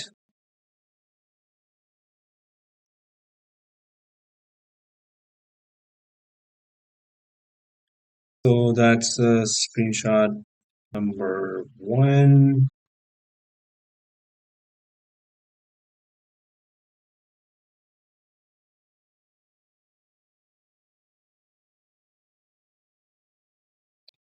So screenshot number 2 would be um,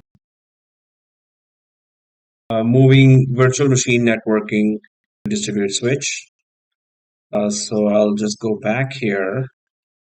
That's one screenshot. Then I'm going to go next, and that's what we did for the next one. So the screenshot of this page, moving VM network distributed switch, would be the label of the second screenshot.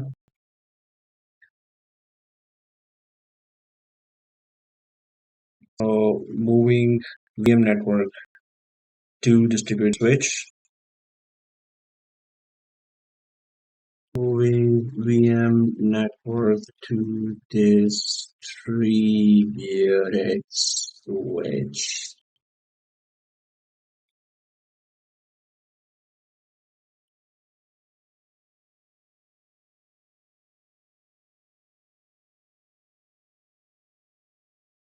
Screenshot of this.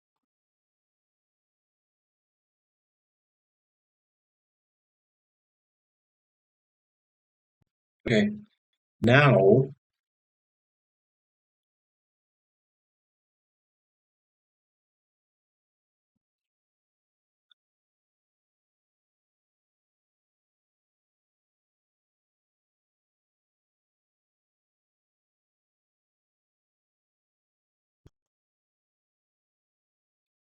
so we have done that, and you can see that the destination port group for each network card shows that they're all connected now to the distributed port group of the distributed switch.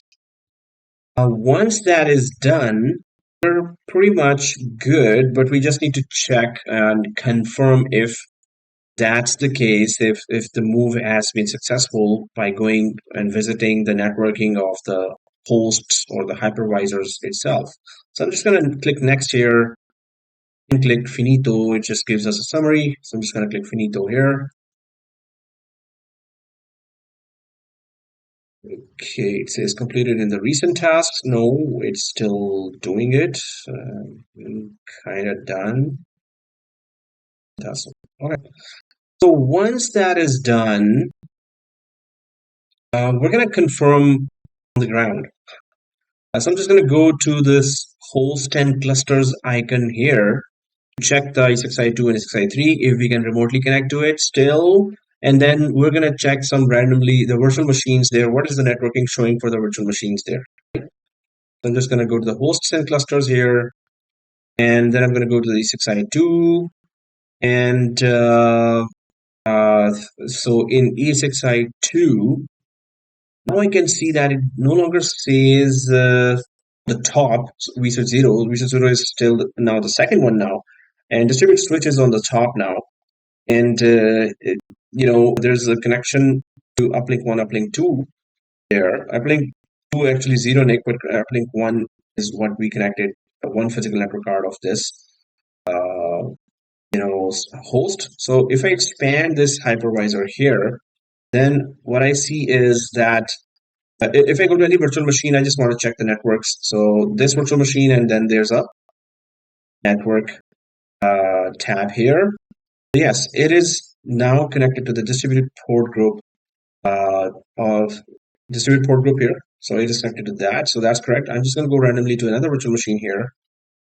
Yep, they're all connected to because we connected them. So they're all connected to. So in one wizard, you can connect the networking of hundreds of virtual machines or thousands of virtual machines to this other port group. And so that's how, and we can remotely connect to ESXi2 from within the vCenter. This means that networking is also good. We can still remotely connect to ESXi2 and ESXi3 here. And now another thing that we can test is that we can do a vMotion. Just to check that motion heavily depends on correct network settings. And if vMotion works, then networking is still good while we have connected some critical services to the distributed switch. Okay, so I need to move one of the virtual machines with the vMotion, right? Which is that you power on the virtual machine. It's going to go there. And this virtual machine, so I'll go to the summary of this and then power it on. Then I'm going to move it from ESXi2, ESXi3, back from ESXi3 to ESXi2. And I'll power it on.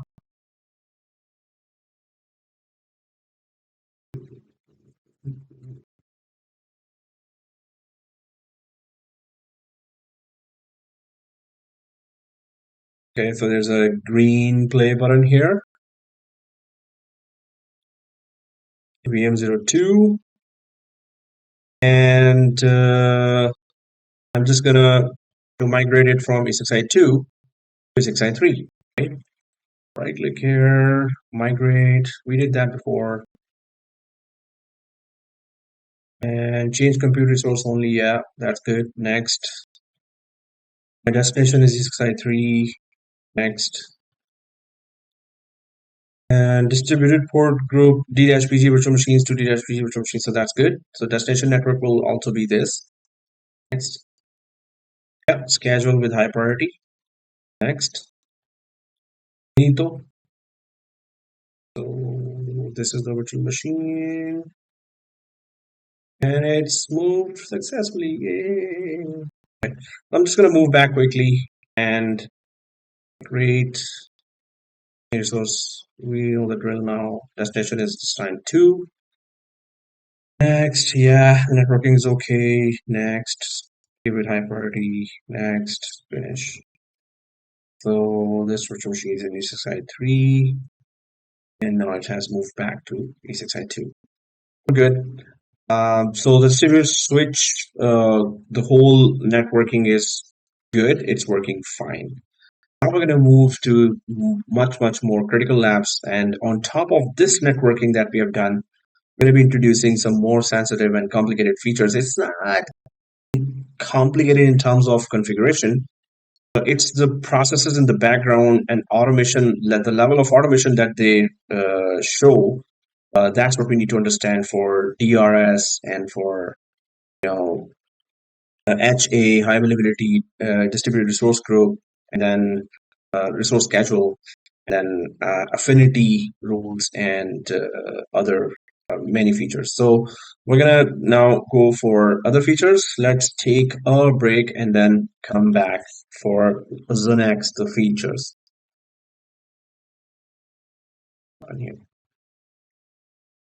Okay, I'm gonna mute and pause, and then we come back.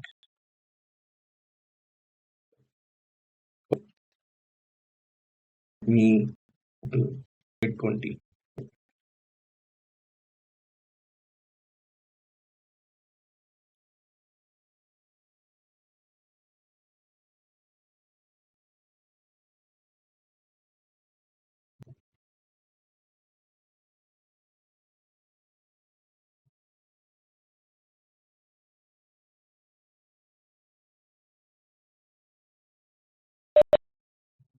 Right. So let's continue, and we're gonna go for the next topics, and that is cluster. And what is a cluster? First of all, it's just a grouping of high physical servers, um, hypervisors, to manage them, uh, offer disaster recovery, high availability, and business continuity services.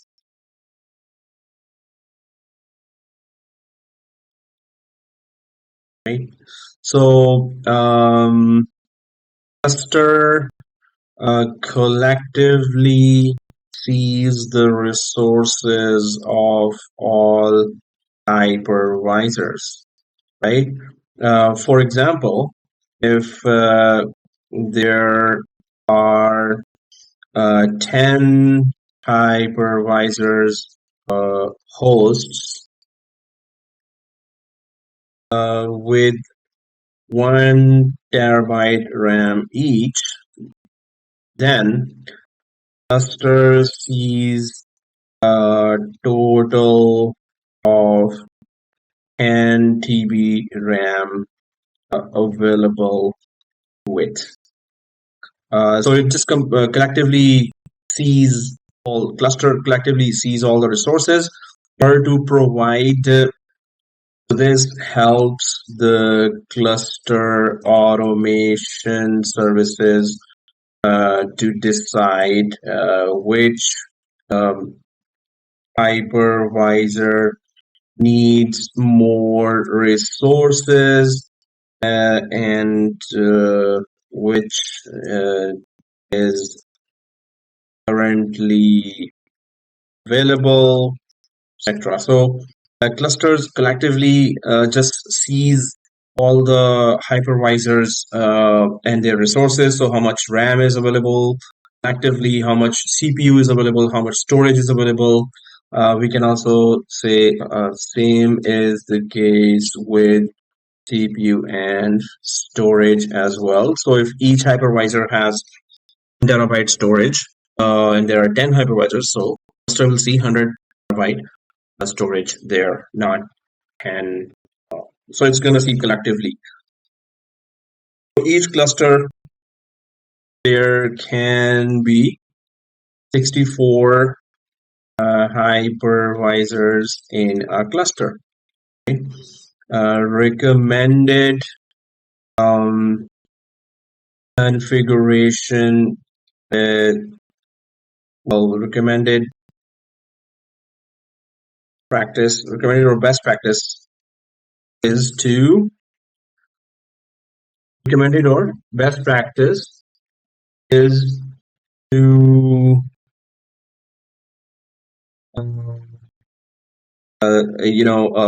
make available all the servers, like make available the same hardware. So it is to have the same hardware configuration for all the members of the cluster, right?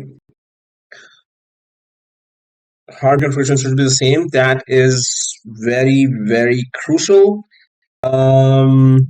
We already know that the CPU, CPU compatibility is crucial for the vMotion to happen. So there are many other services that are sensitive to difference in hardware, and then they don't work if the hardware is exactly the same. Mainly, we can say that vMotion would be still one of the main services that would require that the CPU be same, or CPU features be slightly different, and it could the CPU still should be belonging to the same generation. We already talked about that.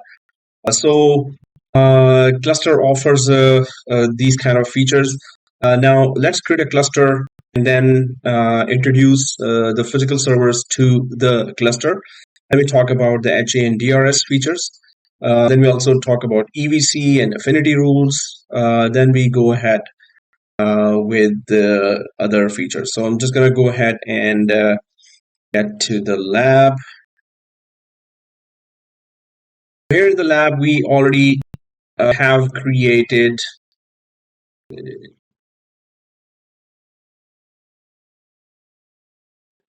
so I'm just going to shut down this machine. So we already created the distributed switch. We already tested that too.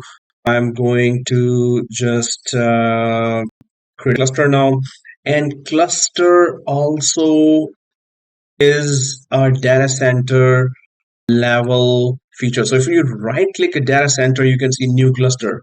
But if you right click the vCenter itself, you won't find any cluster. Yeah, you can create a new data center there. But just like distributed switch is a data center level feature, so cluster is also a data center level feature. This means that uh, suppose the NYDC had its own number of hypervisors or hosts, then NYDC would have its own cluster, and TORDC have its own cluster. Okay? So it's a data center level feature. So I'm just going to right click here and go to new cluster. And we can just call it for cluster and now cluster does offer the main three features: DRS, distributed resource scheduler, HA, high availability, and vSAN. So we're not going to enable them right away, but one by one, we're going to enable them. These services will have default settings. These can be changed later in the cluster quick start workflow.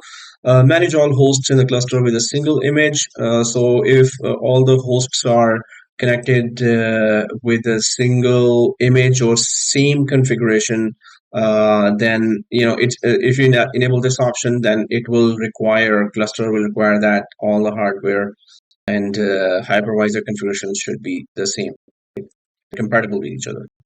No compatible ESXi versions found. Download updates in Lifecycle Manager. So the thing is that if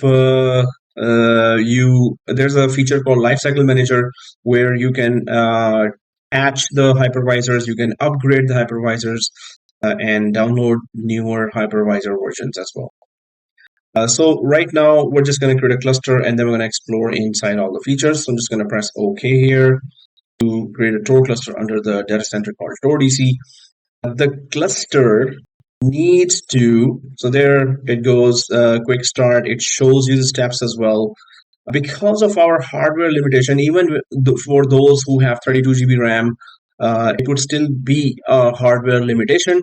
So some of the features in vSAN we won't be able to go for. vSAN is a pretty big lab. But anyway, first of all, we create a cluster, then we need to add host, then we have to configure clusters. The second step we're going to do now, it goes green for you create a cluster basic. Now we're going to go for adding a host. So we can add a host by just going through this wizard, or we can just simply select this hypervisor and drag and drop it on top of the cluster to add the hypervisor to the cluster, because cluster will be making advanced features available for the hypervisors.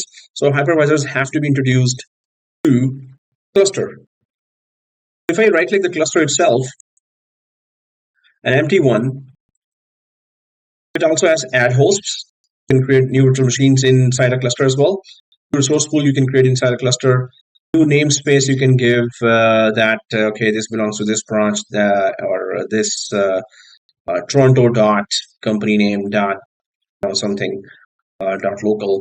You can deploy OVF templates here, which is importing a virtual machine directly into a cluster.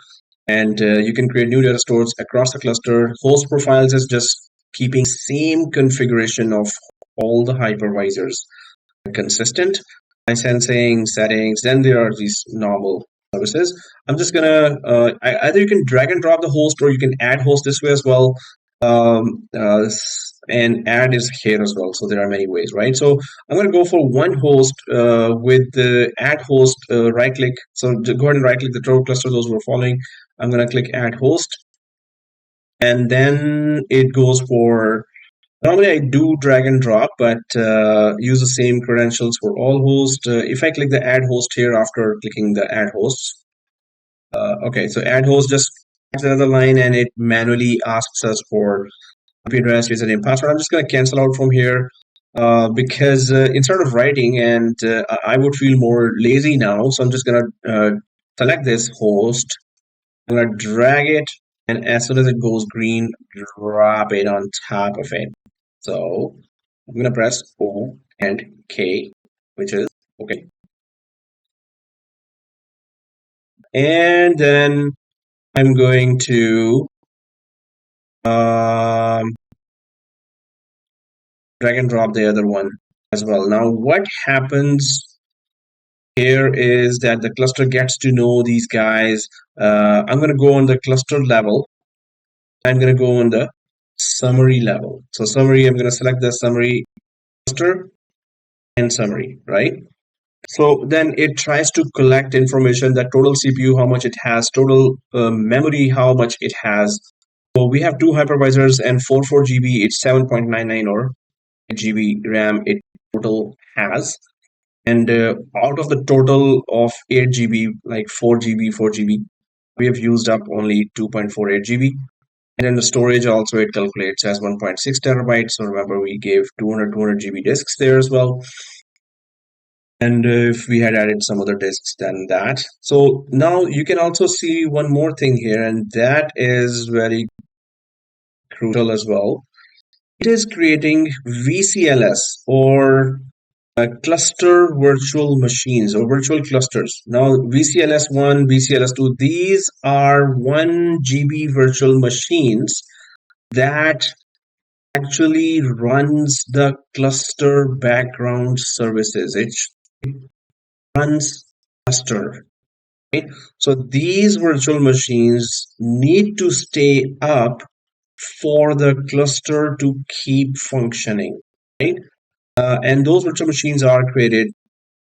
You can see that there's a VCLS2 created here. If I go to it just shows all the virtual machines collectively of the hypervisor. It does not show directly which virtual machine is actually on which hypervisor. So cluster is all about active resources. It's the cluster services are just getting to know hypervisors, and the cluster services are fully on. It seems like that, and yeah, there's a green play button here.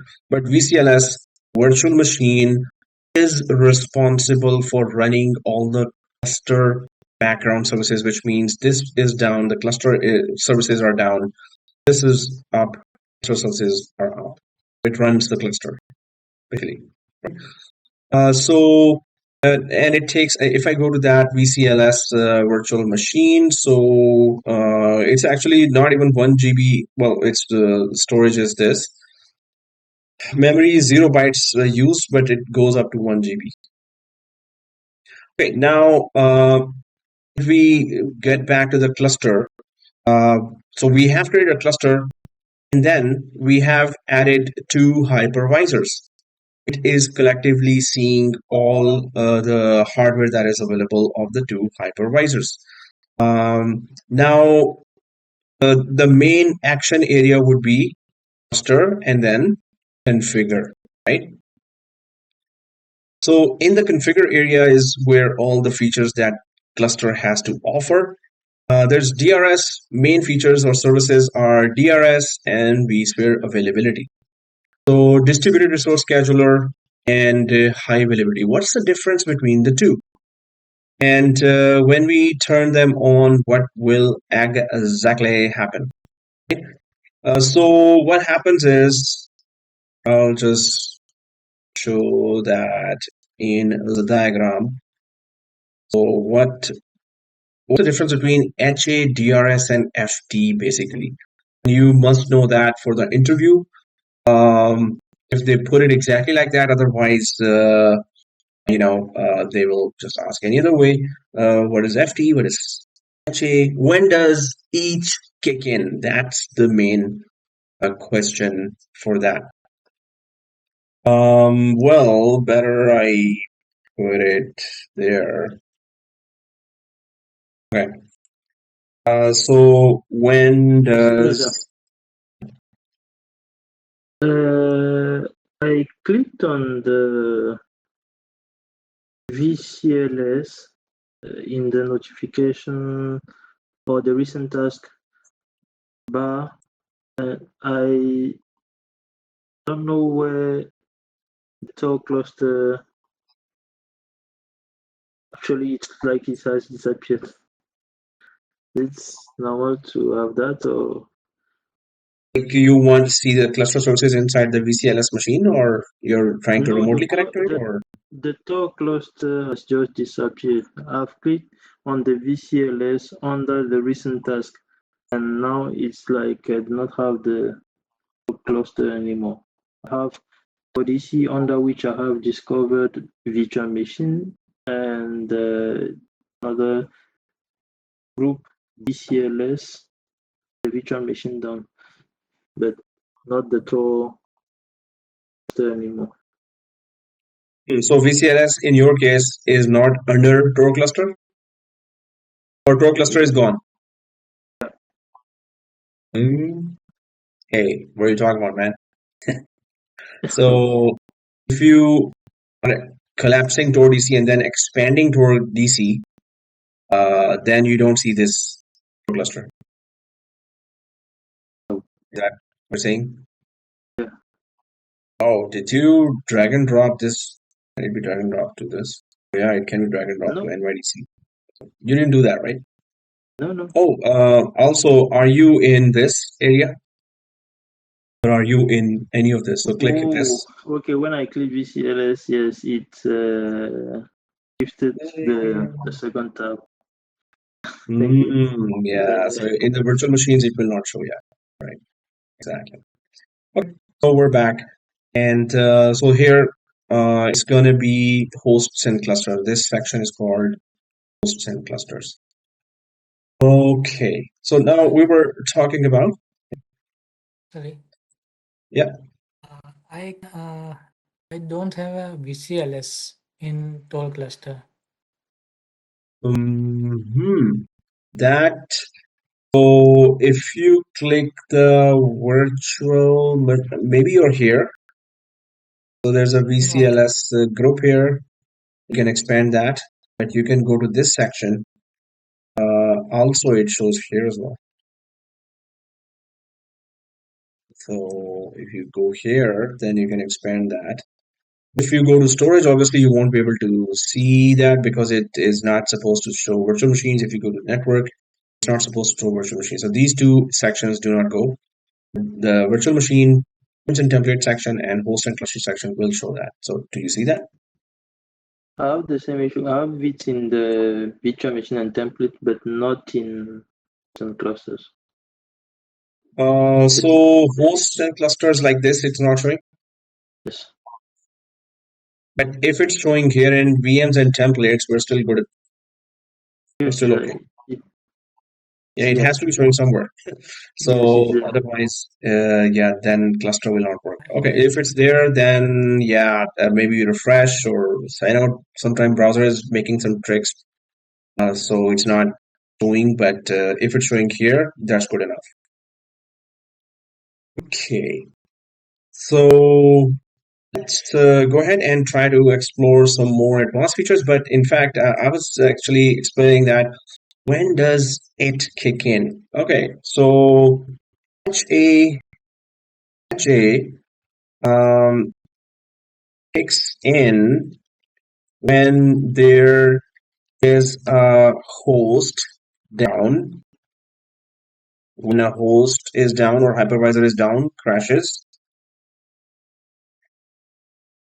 The VMs of the affected host are restarted on the surviving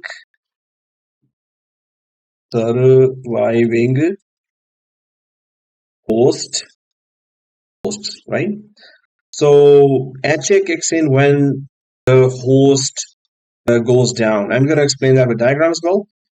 DRS kicks in. So HA, I'll just go for high availability, and then there is DRS, which is distributed resource scheduler, and we're going to go for then FT, which is fault tolerance.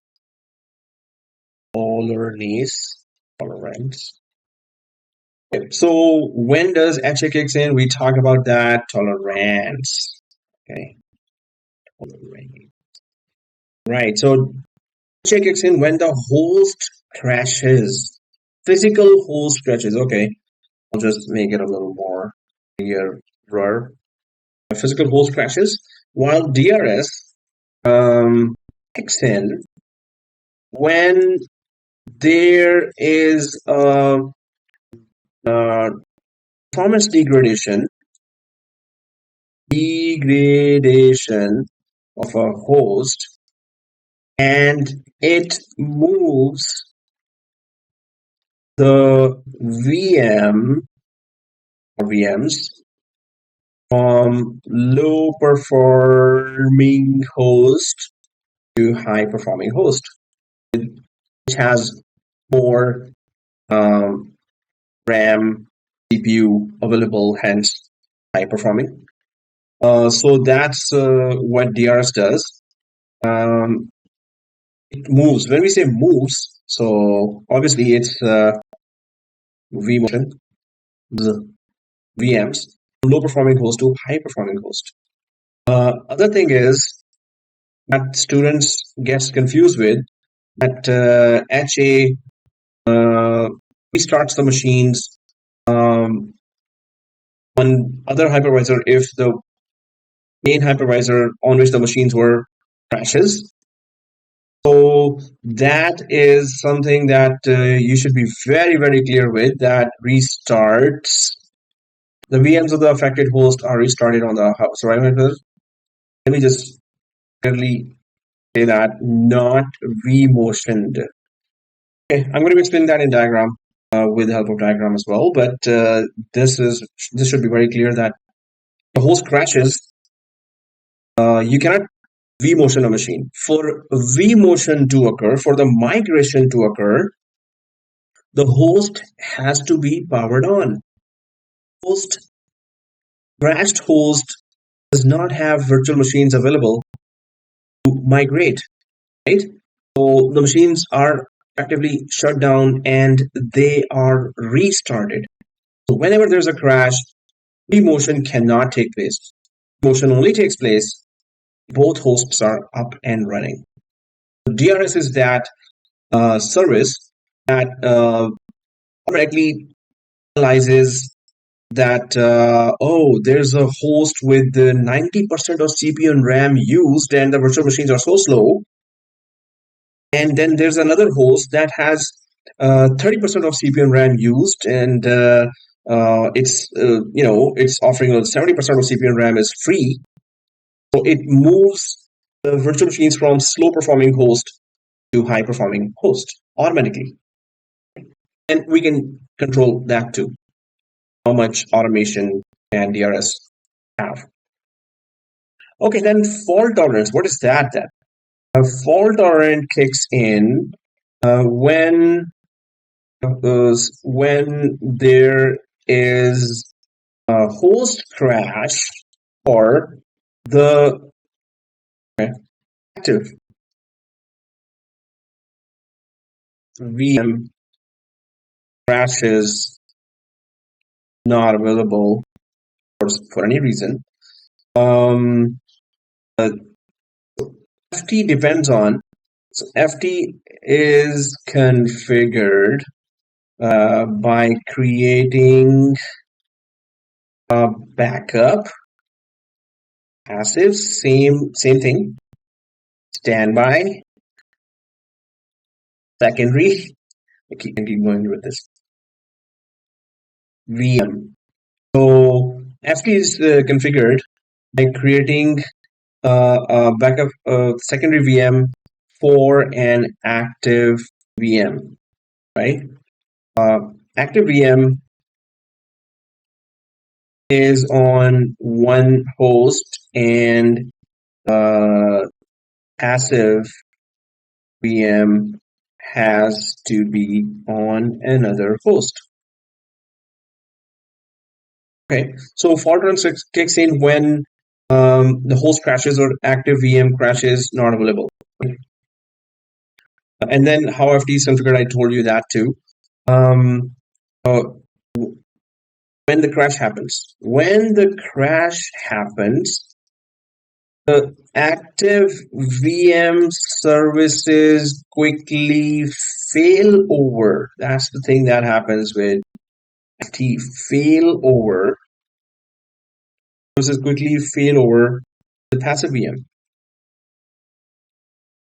making it the new active VM, right?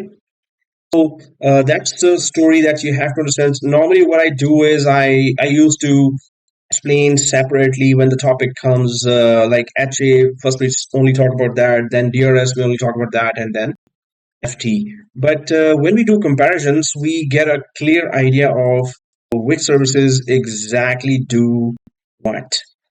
So this has to be very clear from the start that what's the difference between the three of them. As soon as you introduce clustering, obviously HA and DRS you can enable manually.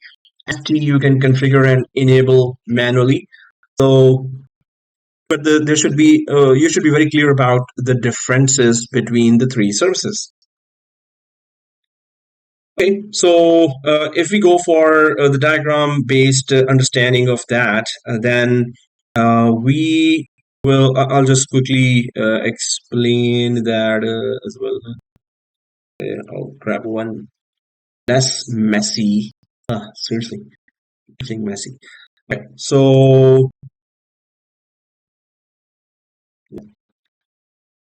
in case of HA,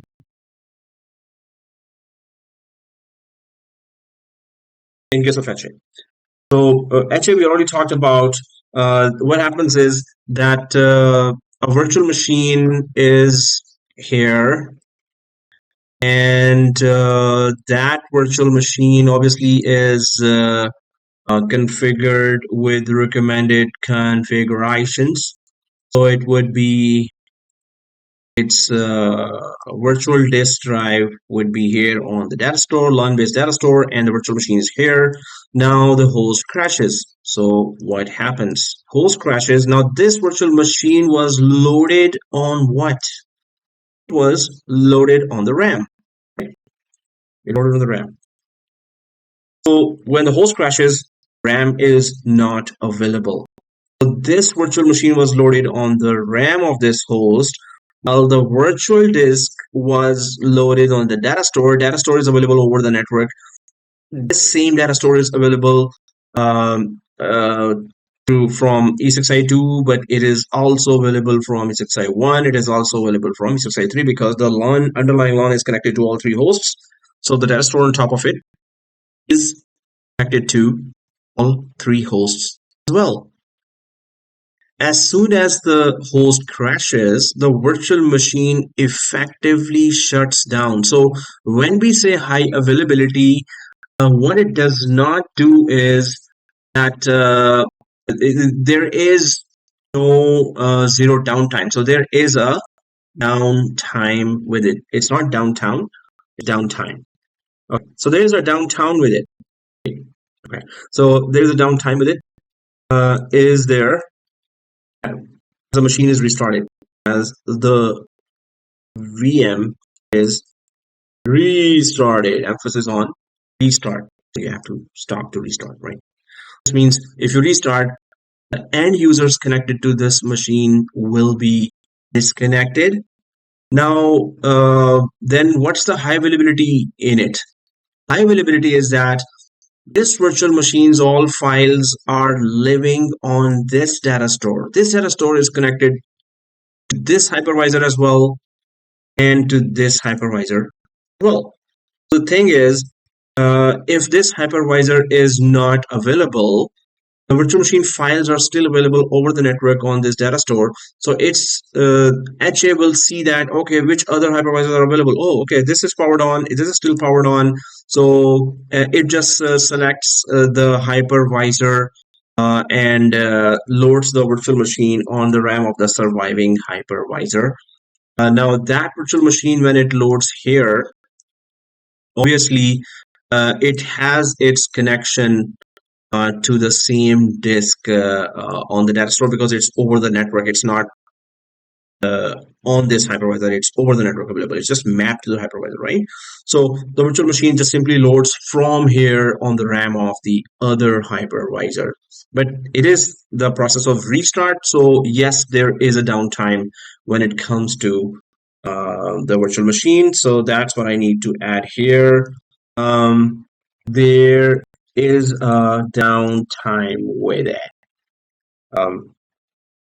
Well, restart means it has to stop and then start, right? So there's a downtime with it. So it's not true high availability, right? High availability, we get the idea that, okay, that there's zero downtime, disaster strikes, and the machine is still working. Ta-da! So no, that's not it. So that's high availability. Machines are started on the other hypervisor. Now we're going to talk about some more details of there's a thing called capacity reservation. That are the surviving hypervisors even ready to host virtual machine of a crashed hypervisor? Like, suppose there are 10 virtual machines already here, right? And maybe 11 virtual machines here, and maybe 15 virtual machines here, right? But this crashed. So the 10 virtual machines already consuming the CPU and RAM of the surviving hypervisor. I mean, like these hypervisors, all of them have number of virtual machines on that they're hosting already. Now, the one hypervisor crashed, and their virtual machines have to be divided among the surviving hypervisors as well. So, do the surviving hypervisors have enough CPU and RAM available? They are not only providing that to their own virtual machines, that now that they have to provide to the incoming virtual machines of a crashed hypervisor as well. So there's a thing called capacity reservation that they have to always follow. And capacity reservation says that you have to have enough CPU and RAM worth of one host virtual machine. So average host is hosting 7 virtual machines. So there should be enough CPU and RAM collectively available on all the hypervisors. And if they lose one hypervisor, so its machines could be accommodated, started on the remaining hypervisors. So that's called capacity reservation. From the start, you plan that. Cluster actually does that. It keeps the CPU and RAM worth one host worth of CPU and RAM. It keeps in all hypervisors, or it doesn't. Suppose this hypervisor is at 90% of CPU and RAM, but when you introduce clustering, so it has to do some capacity reservation for one host worth of machines, which means if one host crashes, what happens? I mean, like before that, you have to be prepared for such a crash, right? So maybe the capacity reservation will tell each hypervisor, suppose there were 10 hypervisors here, right? So it will tell each hypervisor, hey, 15% of CPU and RAM is used or is reserved for capacity reservation, which means that if you reach 85% of CPU and RAM, I'm not letting you use any more CPU and RAM after that. This is your maximum. Why? Because all of you 10 hypervisors, you need to save 15% of CPU and RAM in case there's a disaster and we had to accommodate the crashed hypervisors virtual machines as well. So then cluster makes those preparations as soon as the cluster is installed, and it analyzes that how many total hypervisors I have, okay, how much total CPU and RAM I have, okay, how much I need to keep there as capacity reservation. It does analyze also how many average virtual machines are there.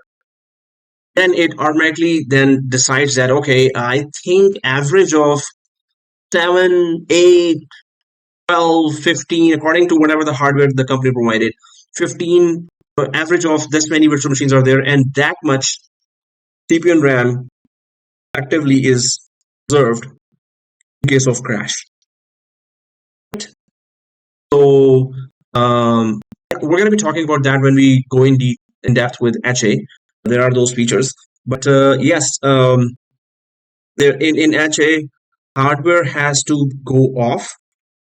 It kicks in when physical server crashes, and then virtual machines have to be, and the emphasis is on the word, restarted.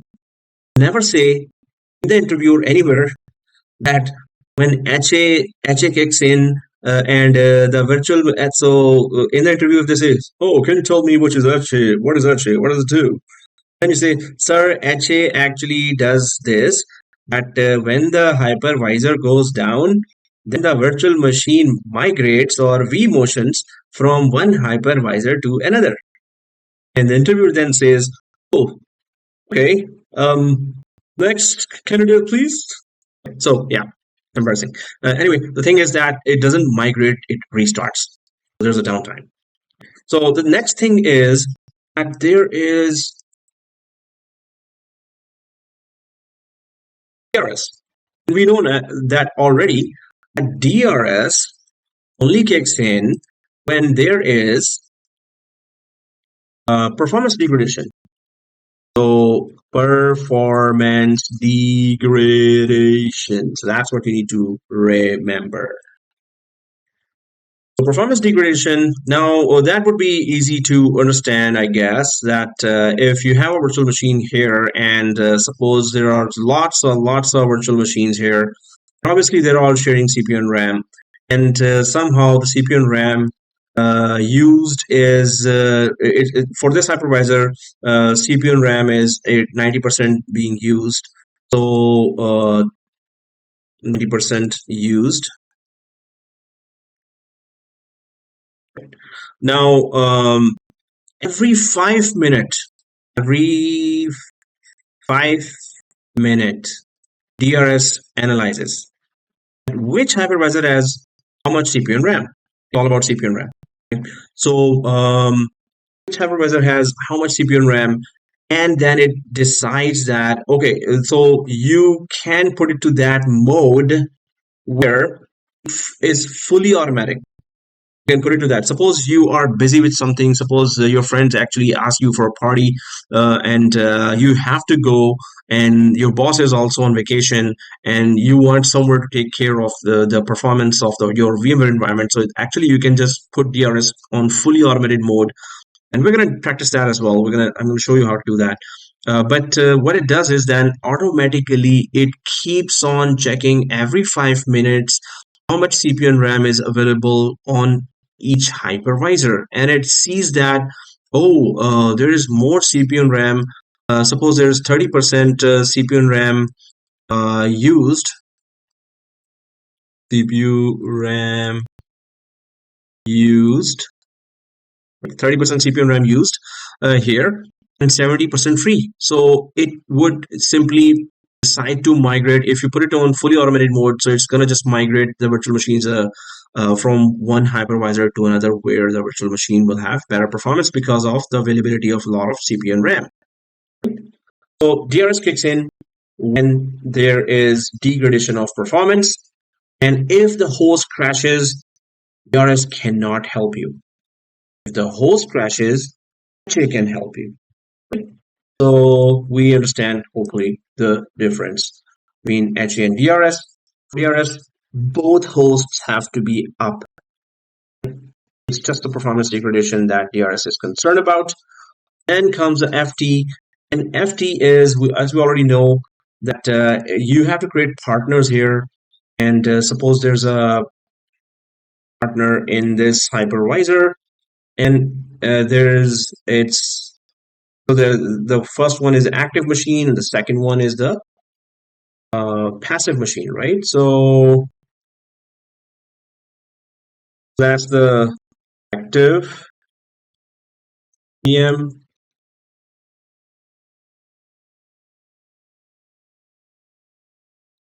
passive VM, right? So that's pretty straightforward. First of all, everyone knows what happens between, once you've created active and passive VM. So what happens between the two VMs? Anyone knows that already? That they're just created and left, or do they do something while nothing? I mean, like no disaster happens until then. What do they keep on doing? Anyone knows?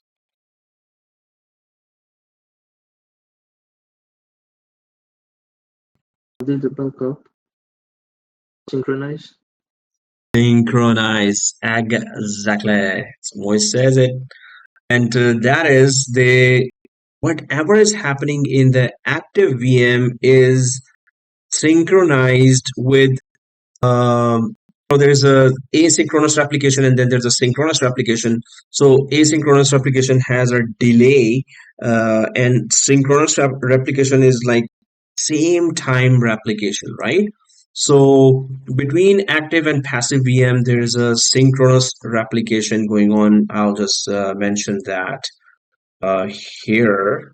So between active, passive VMs, there is synchronous.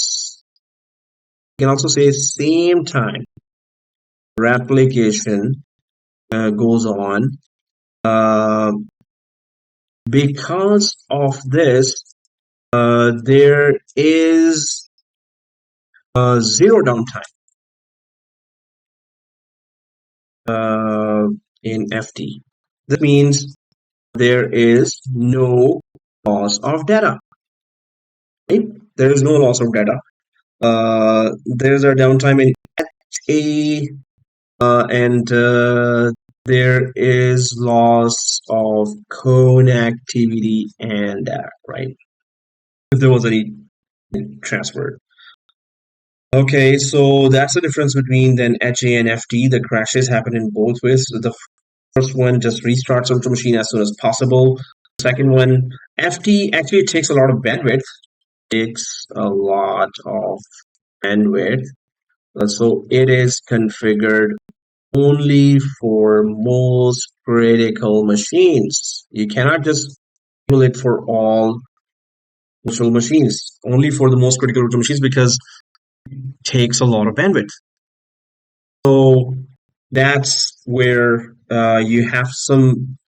You can configure all virtual machines, but then you better have a lot of bandwidth. I mean, maybe each server is connected with fiber optic, because there's virtual machine traffic, there is application traffic, then there's this FT traffic. So that's a lot of traffic that you're combining together, unless you have the perfect network or unlimited bandwidth, which does not exist. There's no such thing as unlimited, right?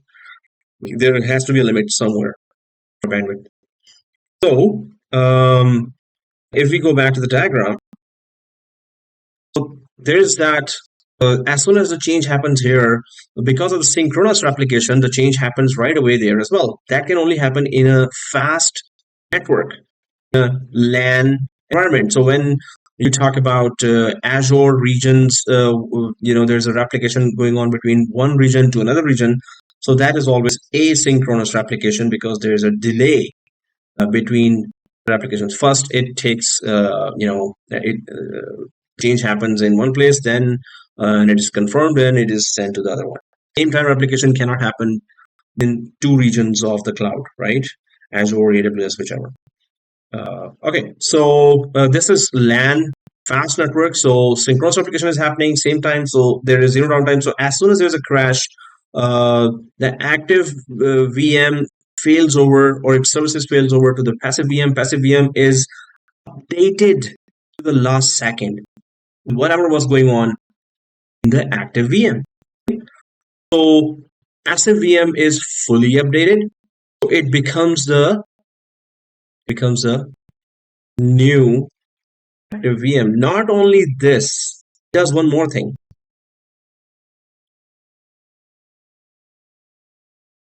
What it does is that it needs to stay redundant at all times. It cannot afford. So suppose the crash happened, active VM is down, not available now. So passive VM becomes the new active VM, but it is a single VM now. It has to maintain its redundancy at all times. It has to have a partner at all times, failover partner, right?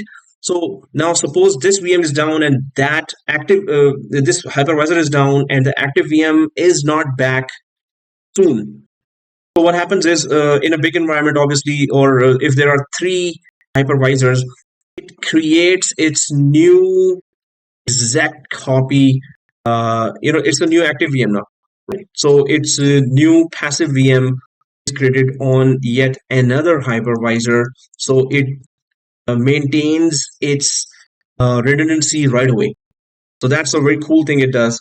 It just creates its partner automatically right away as soon as it becomes passive becomes the new active VM. It creates its passive VM right away instead of waiting for this VM to come back up. We don't know when it comes back up, if ever it comes back up. It could be a bigger issue. So and then it's kind of unreliable as well. Maybe some services are still not working. So instead of making it a partner, it just creates its own perfect new partner and starts synchronizing right away. So that's another thing FT does, which is pretty cool. So performance degradation, and this is where FT is doing failover to passive. Right? That's what you need to remember for FT. And downtime is there as the VM is restarted in HA. And DRS is all about performance degradation. Failover to passive VM is what FT does, right? So these are the critical, differences that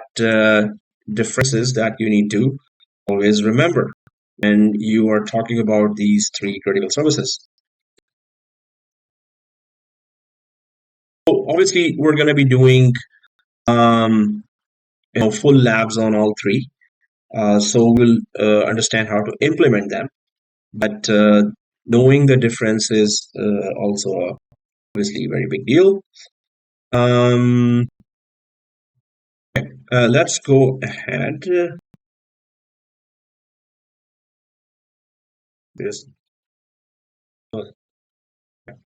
Now, what I'm going to do is I'm going to go back to the environment, and it must have kicked me out already. So I'll kick myself in. Now, here, Tor cluster and configure and vSphere DRS and vSphere availability, right? So these two services obviously are very, very important. And in fact, the availability service, vSphere HA is turned off, proactive HA is not available, and DRS is turned off. So they do both work together as well. Although we know that availability is all about if we lose the host and the machine is started on the other host. And DRS is if there is a degradation of performance. So they have their own separate major tasks, but they do work together to keep the environment up and running. So what we can do is, DRS is on the top, so we can enable it. But before that, I'll show you this vSphere availability. It says here runtime information for vSphere HA is reported under vSphere HA monitoring. Anyway, vSphere HA or high availability is turned off. Let's just turn it on. I'm just going to go to edit, off, the vSphere availability, and then I'm going to turn it on. Now we're going to discuss all these options, but before that, I'm just going to press O and K. I need to go to the proactive and show you something else. So this is that to enable proactive HA, you must also enable DRS. So proactive HA cannot be enabled because, well, you cannot do anything here because DRS needs to be enabled as well. Now, before that, as soon as you enable HA, something's going on here in E6i3 and E6i2. What's going on? See this? Installing vSphere HA agent. Installing vSphere HA agent. Oh, what is this? So as soon as you deploy HA, so it is sending its agent. So HA is living here, right? In VCSA. That's where you, inside the VCSA, create a cluster. Inside the cluster, you have HA. So HA is sending its agents to ESXi2 and ESXi3. Sometimes it happens that it's unable to send an agent. So HA will say, I am in no communication with this dude here, ESXi2, so I cannot report anything for this. And also, if this hypervisor goes down, I am unable to start its virtual machine because my agent is not there yet. So it's going to make a big hue and cry. It's going to give you a lot of errors there that HA is not communicating or HA agent failed to install. So it can happen as well. But it's really now installing the agent, so it could start monitoring, and it is going to then offer its services to the two hypervisors if the agents are successfully install and do. Okay. So here, oh, ouch. It already says close the red, but we can give it time. It says here completed. So it does take time for the agents to report back to the HA, and we should not be concerned right away, but if it takes longer, then we need to see the nature of the error. If it's red, it's a big deal, obviously. But sometimes even red has to say something that we can actually ignore. So it depends on what it's saying. Anyway, right now, the HA service of cluster sent its agents to the two hypervisors, and they are trying to communicate with each other. Until then, we'll see red here. The other thing is we haven't enabled proactive HA. So in order to do that, we need to enable DRS. So let's go to DRS, enable it, and let's go back to HA and then enable proactive HA as and well. Okay, I'm just going to go to DRS here. DRS is turned off, and I'm going to click edit. I'm going to enable that. We're going to come back and we're going to check out the services. I'm just going to press OK for now.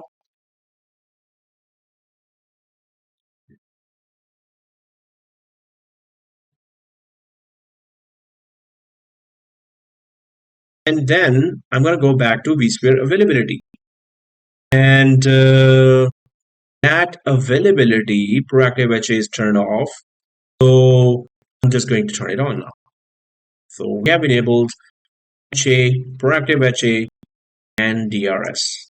But what did we actually enable, or what are the services that are going to be configured for within HA, or what does HA really offers? We need to discuss that. We need to know that.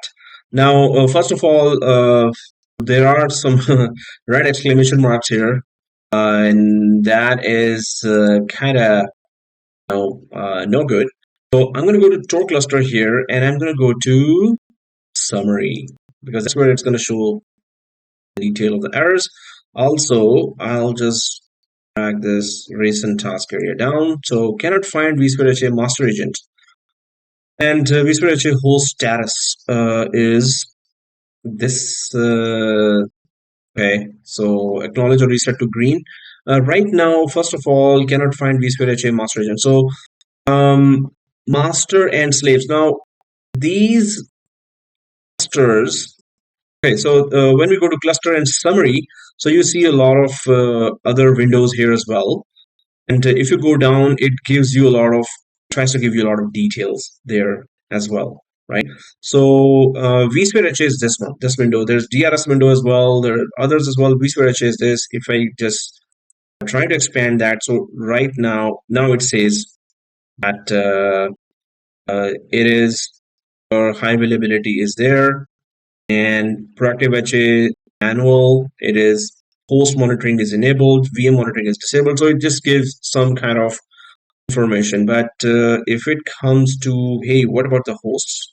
The two hosts are okay or not? Cluster resources. So I'm just going to refresh that. So does it have anything else to tell me, or is there something wrong with it? No, it just says, seems like that if I go there, go to summary of this as well, the host level, I need to check the summary and errors if it's telling me. So vSphere HA host status. So this host currently has no management network redundancy. So we don't need redundancy right now. vSphere HA agent for this host has an error. Okay, there you go. So vSphere HA agent for this host has an error. vSphere HA agent cannot be installed, configured. Oops, not good. So this means that either the agent is installed but is unable to communicate, or the agent did not get installed.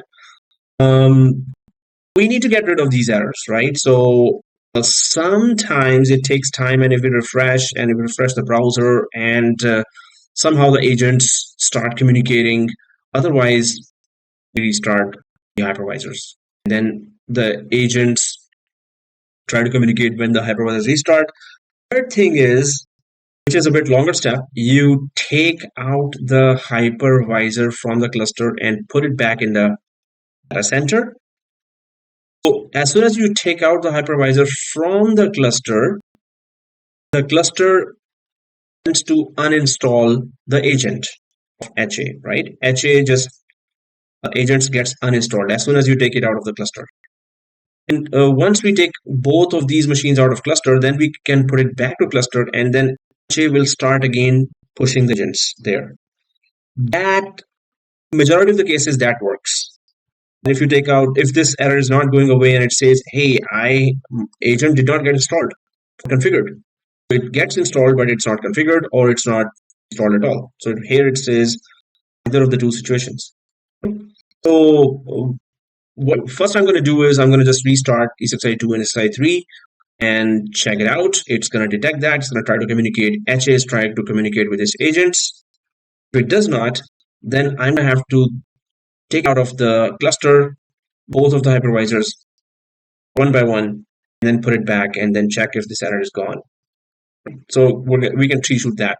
The agents have to communicate with each other for the HA to do something for these hypervisors. So I'm going to go ahead and E6i2, right click, power, restart guest, restart, and quickly go for E6i3, restart guest, restart.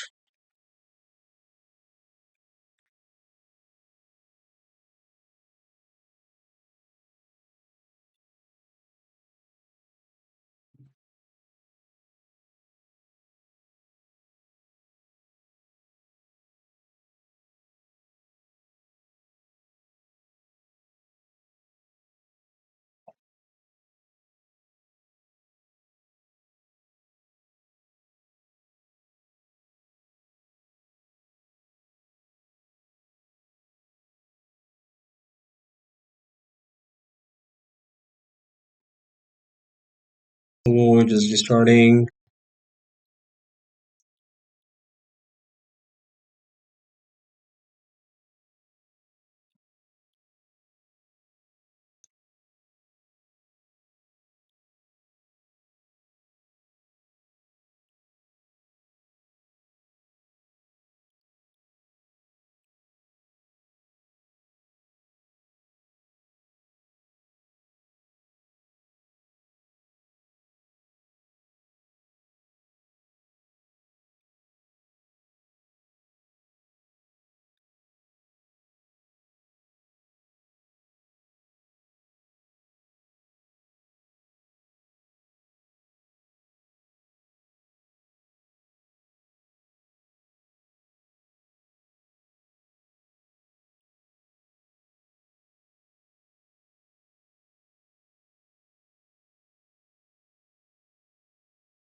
Okay, they're restarting. When they're fully started, then we can check if they detected or not. vSphere host status, host connection, and power state. Okay, so they detect that the hosts are actually not powered on even. So the detection is there.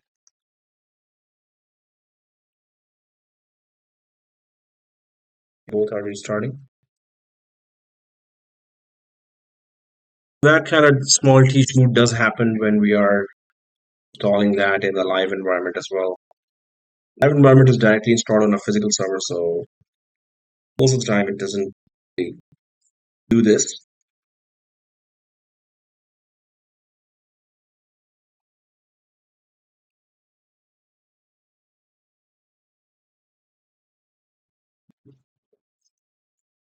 Okay, let's check it out. Oh, it's still taking time to start.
Well, Monday or Sunday they're gonna start.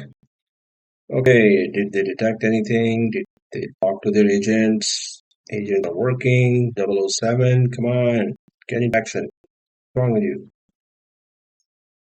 Well, they do that. So then the plan B, oh, okay.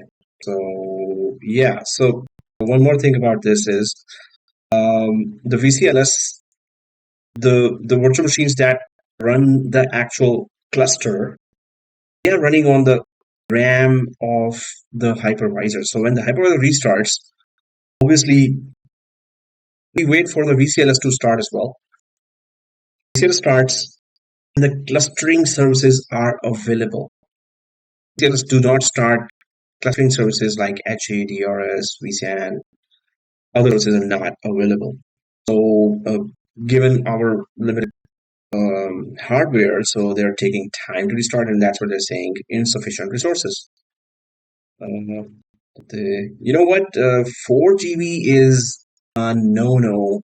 Now that we have these services, my recommendation is to go. Well, that's for those who have 32 GB RAM. I have already have given 14 GB here plus 2 GB here, so 16 only, right?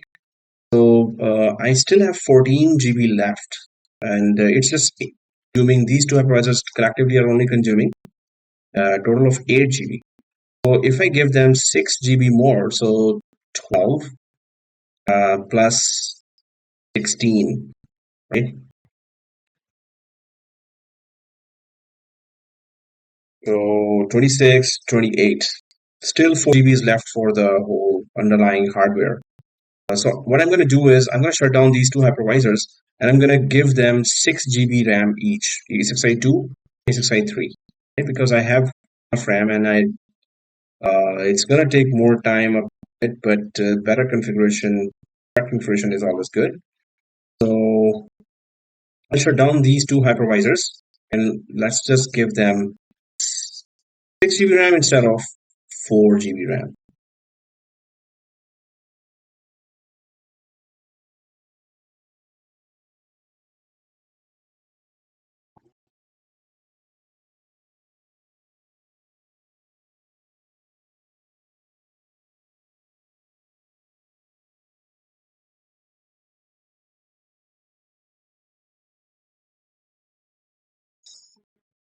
Okay, so I'm just going to quickly change the RAM here for E6i3 from 6 GB to 4 GB to 6 GB.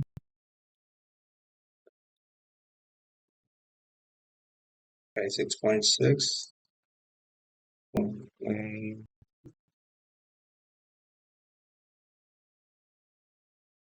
That's good enough. 6208. That's okay. 6i2. I'll just go directly to 6208 here and press O and K. And given more RAM, so VCLS will have more space to breathe. And that should also be the case for the agents that are being deployed, although they take very, very less space. So increasing it to 6 GB would also be good for the rest of the lab as well. Increase RAM. While they're starting, I'll just put that. Increasing the RAM of ESXi 02, 03. Increasing the RAM of ESXi 02 and 3. So we could do next labs without issues related to insufficient resources error. Okay, so ignore was from 4 GB to 6 GB. So okay, should be good.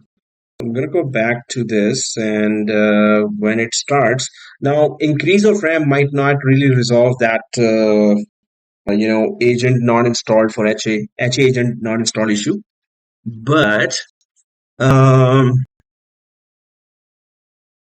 uh, like we will be ultimately we may have to just take it out of the cluster, put it in DC, and then when all the agents are uninstalled, then we put it back to the cluster. Then it will reinstall the agent and it should work. Majority of the time it works. And then at least this error is gone.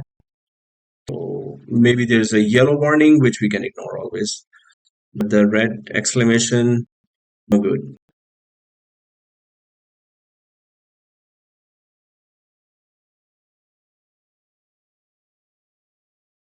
Insufficient resources.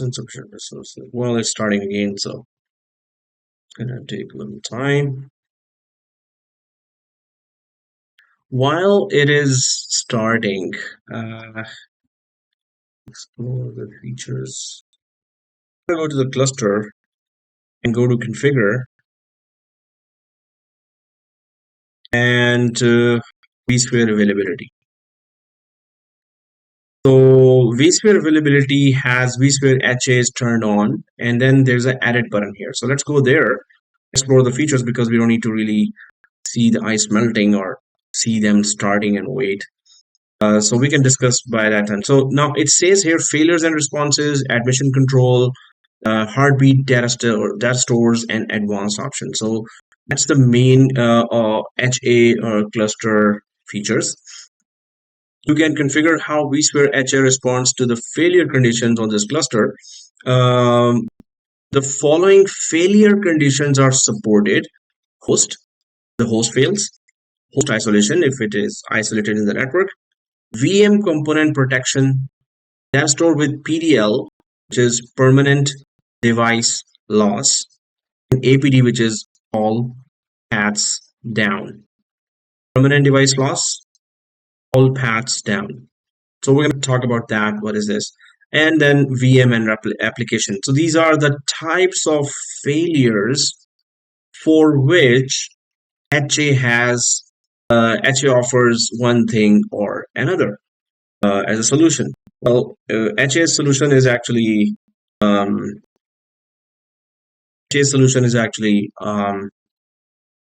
restart the VM. What else it can do? That's what it does, right? So in certain situation, it's okay for it to restart the VM for us. In certain other situations, no, it's not okay for HA to restart the VMs for us. So one of those situations, and so it has the default options that, hey, if this disaster happens, I will do this for you. This happens, I will do this for you. So what are those conditions, and what's the significance of that? That's what we're going to discuss that. But before that, I'm just going to check it out. That are they back up? So we could, because as soon as they're back up, the agent related and VCLS will start. Okay, so it's still going on right now. It's going to take some time because when they are fully started, then VCLS virtual machines will still start. That will run the cluster services. Till then, we can discuss that. So host failure response here, it's going to restart VM. That's what we just talked about, right? But if the host, so I'm just going to click here, host failure response, and then it says that, what do you want me to do when the host crashes? Obviously, we would want the cluster to restart the virtual machines. Obviously, that's exactly what we would want it to do, right? And default VM restart priority, if the host crashes, it's medium.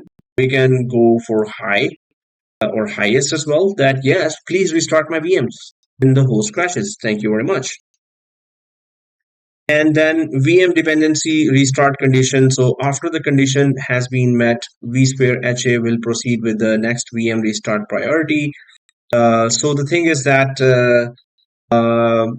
do you want a delay in the virtual machine start, and is there a priority there? So we can put a priority of, hey, start this machine and don't start that machine. We can override these as well for certain virtual machines. I'm going to show you VM override option here. That we can control that, hey, this VM does not follow the rules of HA, and that VM or all those VMs do follow the rules of HA. So yeah, this is pretty straightforward, that you want delayed restart. But what do you want to do when the host actually fails? Yes, go ahead and restart my VMs on the other hosts. So that's one thing. Then there is a response for host isolation. So response for host isolation. What is host isolation in the first place? Host isolation is that that you have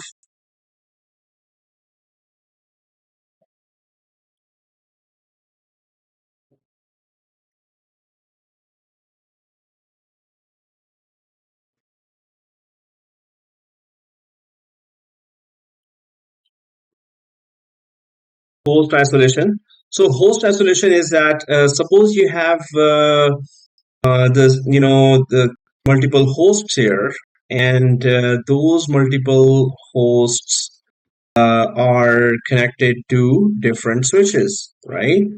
Now there is that switch 1, suppose, and there's a physical switch 2 here. Now that's a PHY switch 1 and PHY switch 2. and maybe physical switch 3, 4, 5, 6.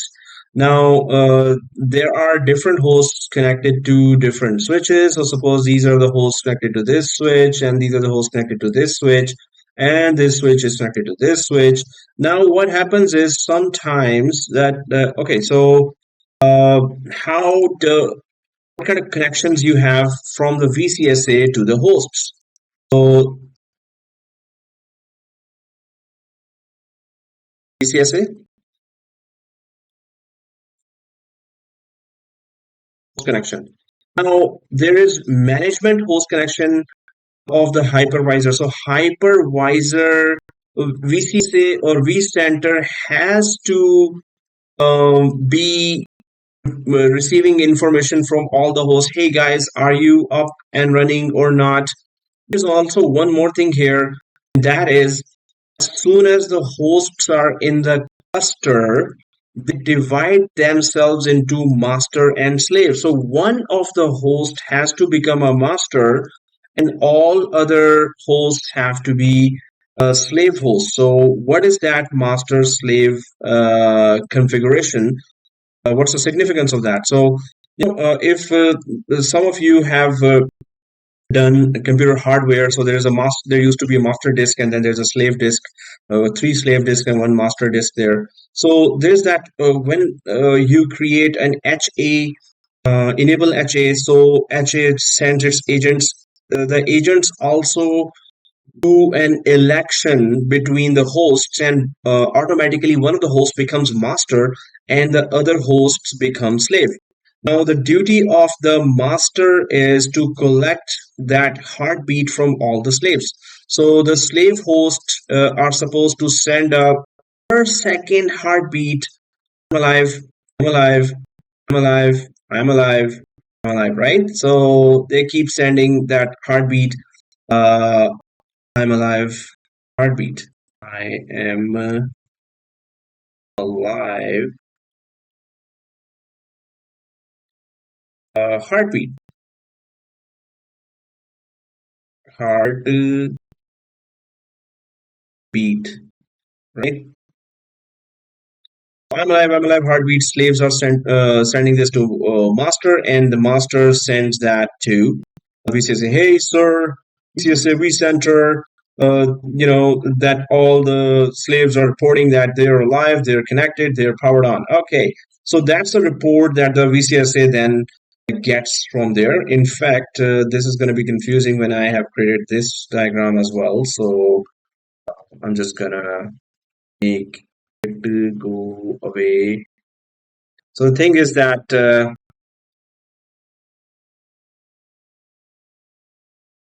they collect the report. Master collects the report from slave host, right? So that's how it works. Other than that, now we were talking about host isolation, but before that, we get to know that okay, VCSA needs to know that if all hosts are powered on, they're working, and the heartbeats have to be received by someone. So one of the hosts becomes master after internal elections between the hypervisors, and then all become slave, and they just report that, right?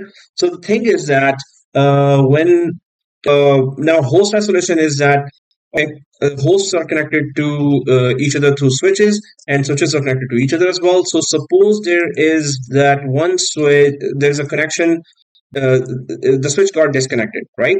Now these set of hosts, these hosts are not in communication with the master, because master was on the other switch connected to the other switch. So they then elect themselves, slaves do an election, and one of the hypervisor becomes master, and then the slaves start reporting to that master, I'm alive, I'm alive, I'm alive, I'm alive. And whenever there's a connection restored, then whatever the reports master has collected sends it to the actual master host there, and then it goes back to the slave status. That's one thing that they do.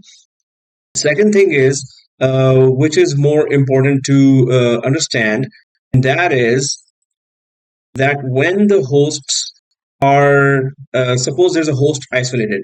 Now there could be virtual machine, not could be, there could be hundreds or thousands of users connected on those hosts, and all of a sudden you see that you are not able to connect to that host.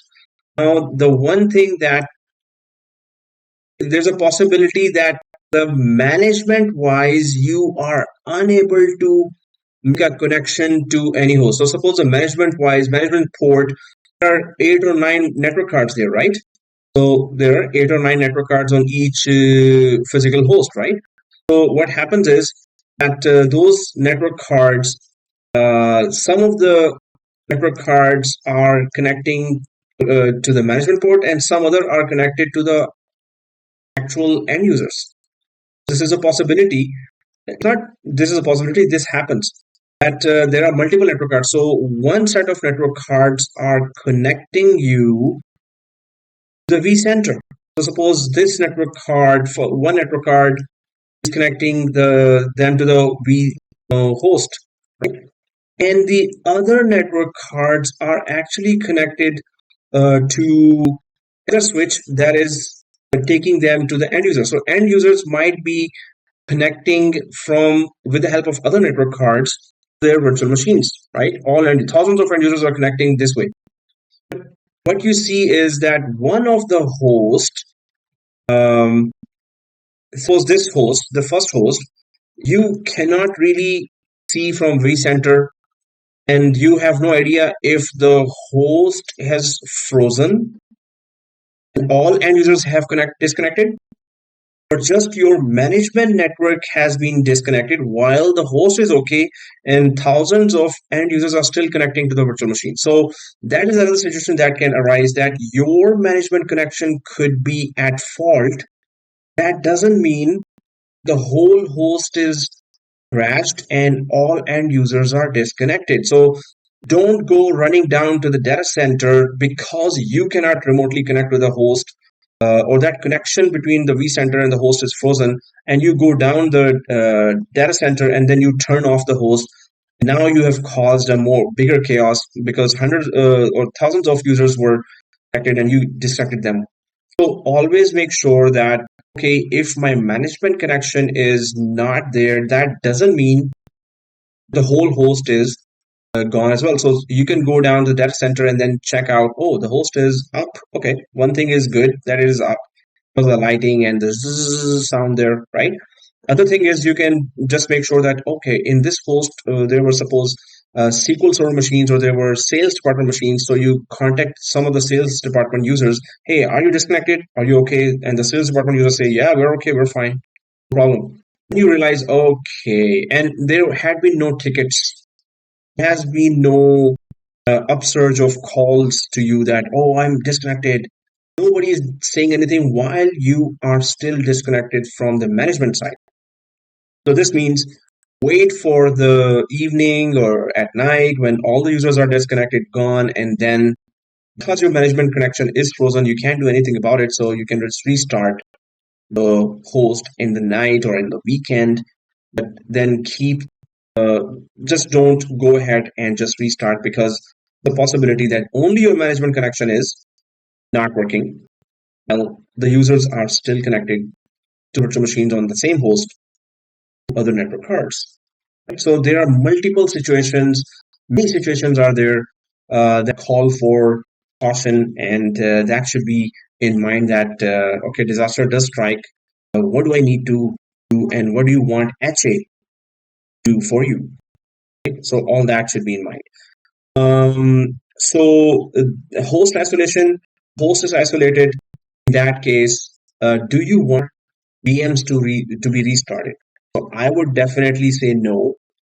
Host is isolated means you cannot receive heartbeats. But there is a possibility that the host is still up, hundreds of users are still connected.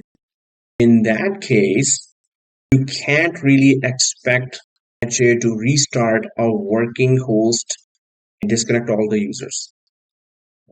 So if host isolation occurs, I would go down and investigate if the actual server is frozen, all users are crying now, or is it just this, the management connection is frozen? So in case of host isolation, if I go back now to this,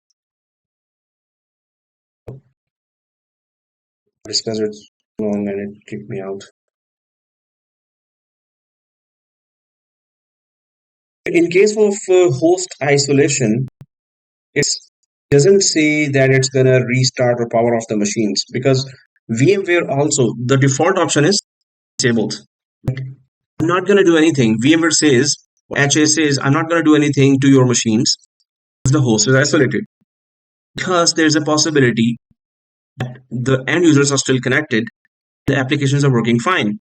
So I'm not going to power off and restart your VMs unless you decide, yes, no, do something about it if the host isolation occurs. Maybe there's one network card only there, which is way bad, and two network cards only there, and they are connected to just one switch. And if that is frozen, that was also, those two network cards were also,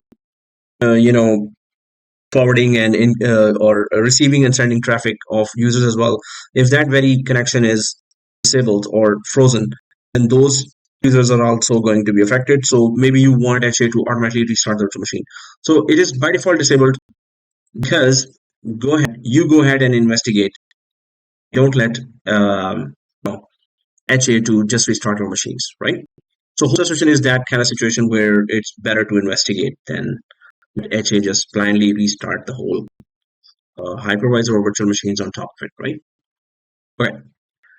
Okay, 9:49. So, guys, we're gonna talk. These are also longer discussions, but you must understand all those options in admission controls, heartbeat data stores, advanced options. So we are here to understand each and every option of that, right? So that's why I don't need to really, go quick and just blah blah blah blah and finish it. So we can understand properly with diagrams what is PDL, what is APD, what is VM monitoring, then what is admission control. So I'm going to stop here, and we will continue from here. I'm just going to press OK, and right now you can just upload the two screenshots. There's an upload link already there with week 12. So I'm just going to suspend the machines now. We're going to continue this discussion. These questions do come in the exam as well as in the interview, how DRS and HA works. I'm just going to suspend and go ahead and upload your screenshots, and see you next week.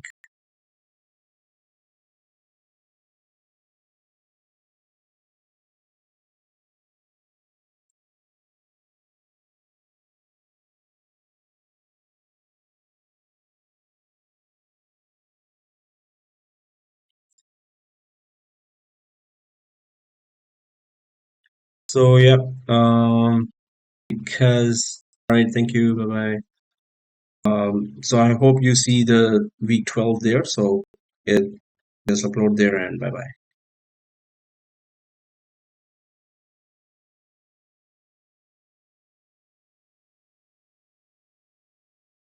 All right, thank you, bye bye.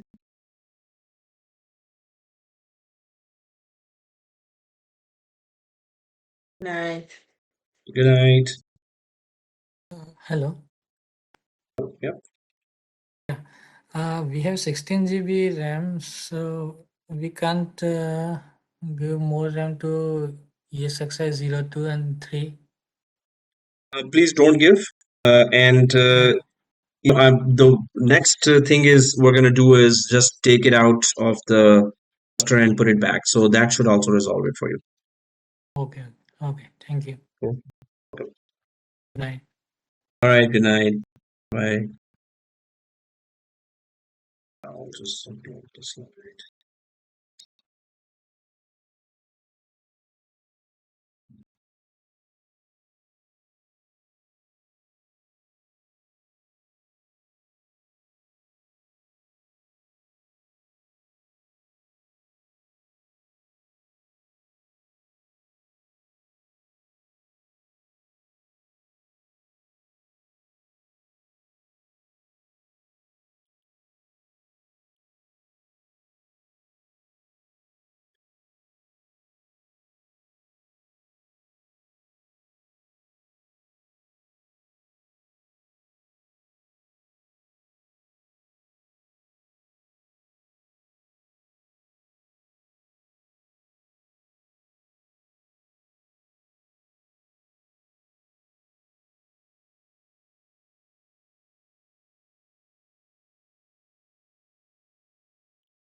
Okay. Hang on.